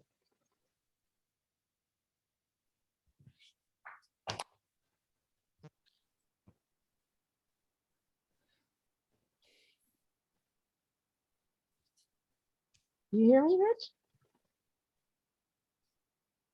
We had you for a second, Rich, and then you went out again. Okay, well, you know what? Part of this plan is greening. I will say it myself. And so we had thought that it was a good idea for the Parks Waterfront people to be involved in observing this. And by the way, I think they really are very cognizant of a lot of the issues and asked a lot of good questions. So I'm glad we did it with them. Is there anybody now present, Ritu, who we shouldn't be having? Everyone is muted. In the business session. Okay, Let me check. yeah, I think Adriana Glucko is one person, and Christos is another, who I think should not be involved right now and elevated in business session. If we can just say bye-bye to them. Anyhow, so Rich. Can I ask a question though? I mean, like, what would be the proper protocol? Would you like us to stick around to answer questions from the committee, or is that, or, you know, what are you Okay, expecting? ordinarily, this is just a discussion between community board members, the Sure. committees, and then other community board members. But you're welcome to stay and hear what we have to say, and everybody is. And in addition to that, we might have a question or two. So sure, probably better to stick around, I would say. Let me just, where is Rich? Rich, do you I'm here. want to get this started? Or do you want to? Oh, can you hear me now? Yes. Yes. Yeah, I'm sorry. I'm just trying to go through speakers. No, please go. You know what? I'm not sure that a resolution is required from our committee. I think though that they have a lot of opinions. Yeah, but I like their input, certainly. I'm not sure how it relates to, what would a resolution look like? I think, why don't you start with traffic and transportation, and then we'll see if there's a resolution that makes sense. Well, I think Susanna is raising her hand, so I'd like to hear what she'd like to say. Well, I was going to suggest, I mean, I don't think that the bid is requiring a resolution from us. And I think that given the comments that we've heard, I don't think a resolution would be appropriate. I think that there would be a way of addressing all the input that we've heard in a report and reserving an opinion on what we think about this plan for another time. There's so much that's not fleshed out.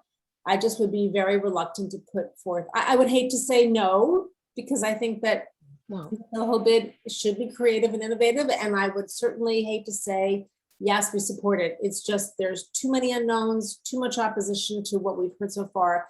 I think that it would be more productive to just have a report and not have a resolution. But, or we could have a. Ritu raised her hand. I was just going to say, Rich, sorry for interrupting you, but I agree 100% with Susanna. There are so many question marks here. So many unknowns with respect to DOT, with respect to what the city plans for SoHo, with respect to a new administration with new policies coming in January. And for us to either opine in support or against is so premature when the presentation right now is just at such a preliminary stage. Okay. Carl. Yeah, I think I agree with that. I think I might go back to, since we do have a new administration and we're sort of having the opportunity to be heard, is maybe having at some point for the broader board to consider a resolution where any type of discussion like this involves the community board day zero, because it's just sort of absurd to have this entire meeting with such little work really done or input from the community board before this meeting. And I think all of these things, we've had lots of things come before the community board that would have saved everyone time and money had the process started with more community input. And Michael also has a comment. Well, my comment is on the point that was just made. The one thing we did consistently here is that everyone on the board and those who spoke from the public feel as though there was an insufficient amount of community outreach, that only 80 people were reached, and there needs to be a lot more outreach. Is there something we could do that is short of a resolution? I agree we don't need a resolution, but somehow to need to communicate beyond our community board to others, to the bid, to the borough president, I'm not sure to whom, to the city administration, that we feel more outreach needs to be done to the community to find out how the community feels before the plan goes any further. I think that was a consistent message we heard all night. I think we need to address it somehow, but I agree it doesn't rise to the occasion of a resolution. I'm not sure how we would make that point. More outreach needs to be done to the community. Okay, anyone else? Yeah. How about you, Rich? Yeah, I guess there's an option too that traffic and transportation could do a resolution without parks. I mean, we could do separate, take two separate positions, or traffic could do one by themselves. What would, if you were to do one on traffic and transportation, what might you say in that one? Understanding the previous three comments from Okay. Suzanne. Well, absolutely. I was thinking the same thing in terms of the comments, that there was definitely a certain amount of input that very clearly specified the need for more community input, more outreach to residential, the residential sector. And so that would be something I'm not sure if, again, does that make a resolution? I don't think so. I don't think it needs to be a But resolution. it is something I think that maybe in a letter to just outline some of that input that we got in. There was some specific pointing out of issues that hadn't been covered or weren't covered adequately. That might be something else to enumerate. That's true too. Yeah, my concern is that if traffic and transportation does a resolution, we end up in the same problem, which is this has to go before the full board. Are we all going to support this? We're all going to oppose it. It just seems like we're not in a position to do either of those things. We heard a lot of things. We did hear a lot about community input. I also felt strongly that there wasn't enough consideration for the areas outside this neighborhood. So I think there are a lot of points that were made, and you could capture those in a report, and we could send that to the bid, which has asked for our feedback. Okay, well, I took a lot of notes, and you can also get the transcript of this meeting. And that yes, right, yeah.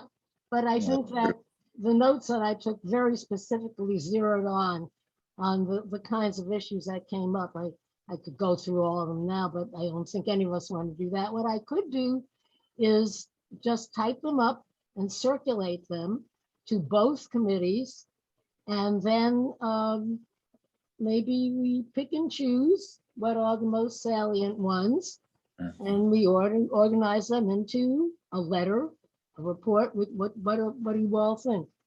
A letter with the details of what we would like to see further explored. I would like to see a report so that people who weren't able to be here tonight can learn everything that was said.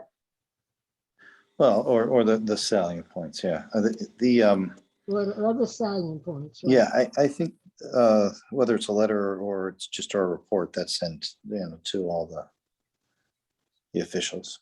Okay, I saw that Janet had her hand up. Where are you, Janet? There you are.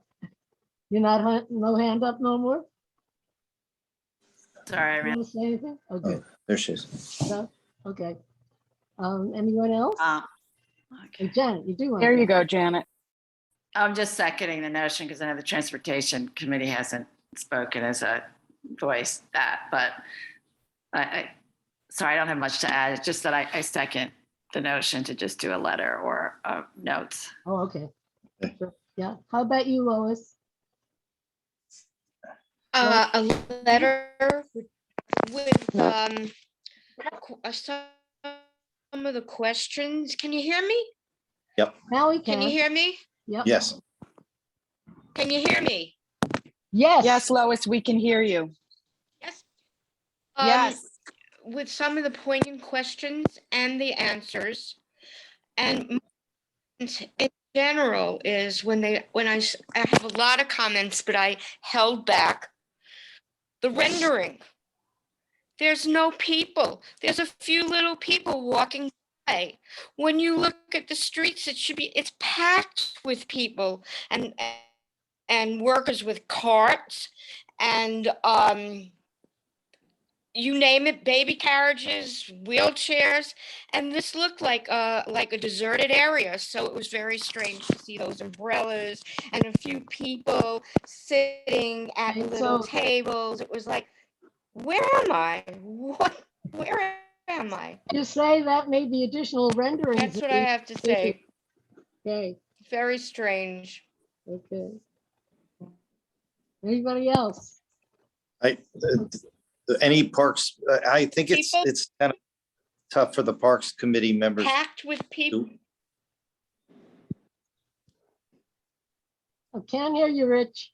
I think it's kind of tough for the Parks Committee members to weigh in on the open space thoughts because, I think the open space is such an open question based on all the other concerns. But if there are Park Committee members who have opinions on it, please do express them now. Bo is not on our committee, but he expressed some opinions about it, just not being yet designed fully, I guess. Right. Well, not yet designed fully. Yeah. Yeah, I see. Dan, we haven't heard you yet. Yeah, since I've been on traffic and transportation, we've always tried to identify places that would work for open space. And for, looking that we think that Gansevoort is a success. This is a very complicated situation because you have a number of residents, many of who come to every one of our meetings that are voicing their dissatisfaction with even coming up with a vision plan. But I think, there are certain members on our committee, and I think Adam expressed himself well, that this is something that we think is very viable if it's done correctly. And I think that, I'm torn between what our mission is to a degree, since I've been on this committee, and what we heard tonight. Yeah. The mummies are going to walk down the museum. That's, so I'm conflicted, but I would love to see. Can I Mark just and his add group one little? continue Hey, to let continue Dan to study finish. it. What's that? I want to hear the rest of what you're saying. Yeah, so I am in favor of continuing to figure out all different options, whether and they might hit hurdles. Maybe you have to improve it.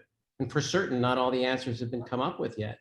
But I don't think it's the benefit of our community to snuff it out because it hasn't been fully studied yet. This is initial, and it needs a lot more work. I think we can all agree on that. Yes. Yeah, Ritu, did you want to say something? Really quickly, Yes. I was surprised that the RFP focused on Broadway.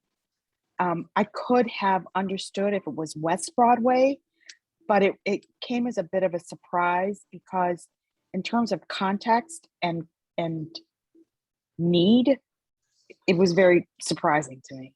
It didn't make a lot of sense. Okay, Carl. Oh, no, I just was there were a lot of comments made by residents as well that you wouldn't want to say that we suddenly have green space because a few planters have been put in the area.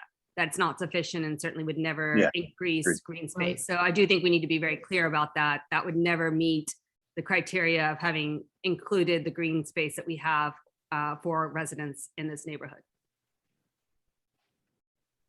Okay, and Bo. You got to unmute, Bo. Nope, you're still not unmuted. Can't hear you. Okay, here we are. All right. The reason, obviously, that it didn't focus on West Broadway and it focused on Broadway is that the SoHo bid is controlled by and was formed by building owners on Broadway. And this is really, you could look at it as a very cynical attempt to increase their real estate value by adding a population that might be served by their, frankly, dinosaur buildings. I mean, they have now some very old buildings that are in great need of renovation. Be nice if they converted some of them to residential, preferably with a lot of affordable housing. That would be a good use for those buildings. But they are dinosaurs, and they're stuck with them. They don't know what they're going to do with them. And they came up with this idea to increase pedestrian traffic around their buildings so they can open up a food hall and do various things to try to monetize their property. That's what it is. It's very cynical. That's my opinion. Thanks, Bo. Adam. Unmute yourself, Adam. There you go. I can't hear you. Can you hear me? Yes, no. Okay, sorry about that. Bo, I agree with you that in all likelihood, there is a motivation by private enterprise to add value to the buildings that they own. The only other kind of reason that I see Broadway as the area for the study is just that Broadway uptown is highly pedestrianized, and I do see an opportunity to sort of create like a continuous pathway through Manhattan that's highly pedestrianized. Very small addition. Well, I mean, that's fine, but look at the consequences, and it's They just also so you have know, broad avenues next to Wait a Broadway minute, wait a uptown. minute. Hey, let's try to one at a time, please. No, and the other thing, let me just say this one thing. Somebody made a comment about, you know, of course, we're all for anything that will affect climate change, and we're for not using, everybody, I'm sure, on this board is for limiting internal combustion engines, that's for sure. But, you know, there are electric vehicles more and more and more every single day, cabs and private cars and trucks. And I don't really see why that would not be perfectly usable, why they shouldn't be, why the streets shouldn't be usable to vehicles that are electric, frankly. I don't see, is that being anti-climate change? I don't understand it. I don't understand whoever made that comment. We've kind of exhausted talking about the issues and the input, and I thought what we were trying to do is just wind this up. Janet, do you have something to say? I see your hand up. Yeah. Unmute. In support of what Dan said, you know, the Traffic and Transportation Committee, and we can take a vote on this, might want to say, and I know Dan and Alex made the comment that we're supportive conceptually of creating more pedestrian space on Broadway and a better pedestrian experience. And we would just like to see these following, you know, we need more information or this or that. But at least three of us, and Chris also, if he's on our committee, seem to want to say that, yes, conceptually, we think it's moving in the right direction. Well, perhaps what we can do is in this little report, say that many members of the Traffic and Transportation Committee recognize, and then go into what you said. You know, that this might be an opportunity, et cetera, so that we get in all the points. How's that, everybody? Yeah, I think that's a good idea, Shirley. Thanks. Yeah. Yeah. All right. Everybody agreement? Speak now or forever hold your peace. Okay. So Chris, you want to add to that what we might put in to this letter report that we're doing? Yeah, so I think one of the major overarching themes for SoHo is that it's already the epicenter of highly effective climate change, in the sense that it is one of the hubs of public transportation, whether it's buses, subways, or if you're going to count, and I know this doesn't, but if you're going to count cabs as well. So in that sense, it kind of is negated in the concept of whether or not we allow cars to exist in this neighborhood or not. But also, I'm kind of just beating a dead horse of a different color, in the sense that, like, we're writing a recommendation letter, right? So I know it's on a lot of different fronts, it's already way too early to say we're going to sit around and write a resolution. I don't think it is Sorry. a letter of recommendation. Oh, I'm sorry. Oh, I misphrased that correctly. I'm sorry. Yeah. Right, a letter. I'm sorry. It's a letter that that lists the points right. of concern, the points of positivity, and the points that were brought up for further study. How's that? Right, and more outreach. Oh, sorry. So the points of concern, the points approved in a way, well, and the recommendations that were brought up. For pursuing further or something like that. Right? Yeah, that sounds right. I think, and more outreach we do. So, Dan, do you have your hand raised or is that from? No, that's from before. Okay. One thing I think it's the bid should actually invite people who are in favor of this. I mean, we really need to hear them speak and why they think it's a good idea. It's, to Coral's point is where are they, who are they? But rather than that, next time we have a meeting on this, and I have a feeling we're going to have another one, I think it's really important to hear the proponents of this concept, because if we constantly hear negativity, it's going to be very tough for us to support it. Well, that is true.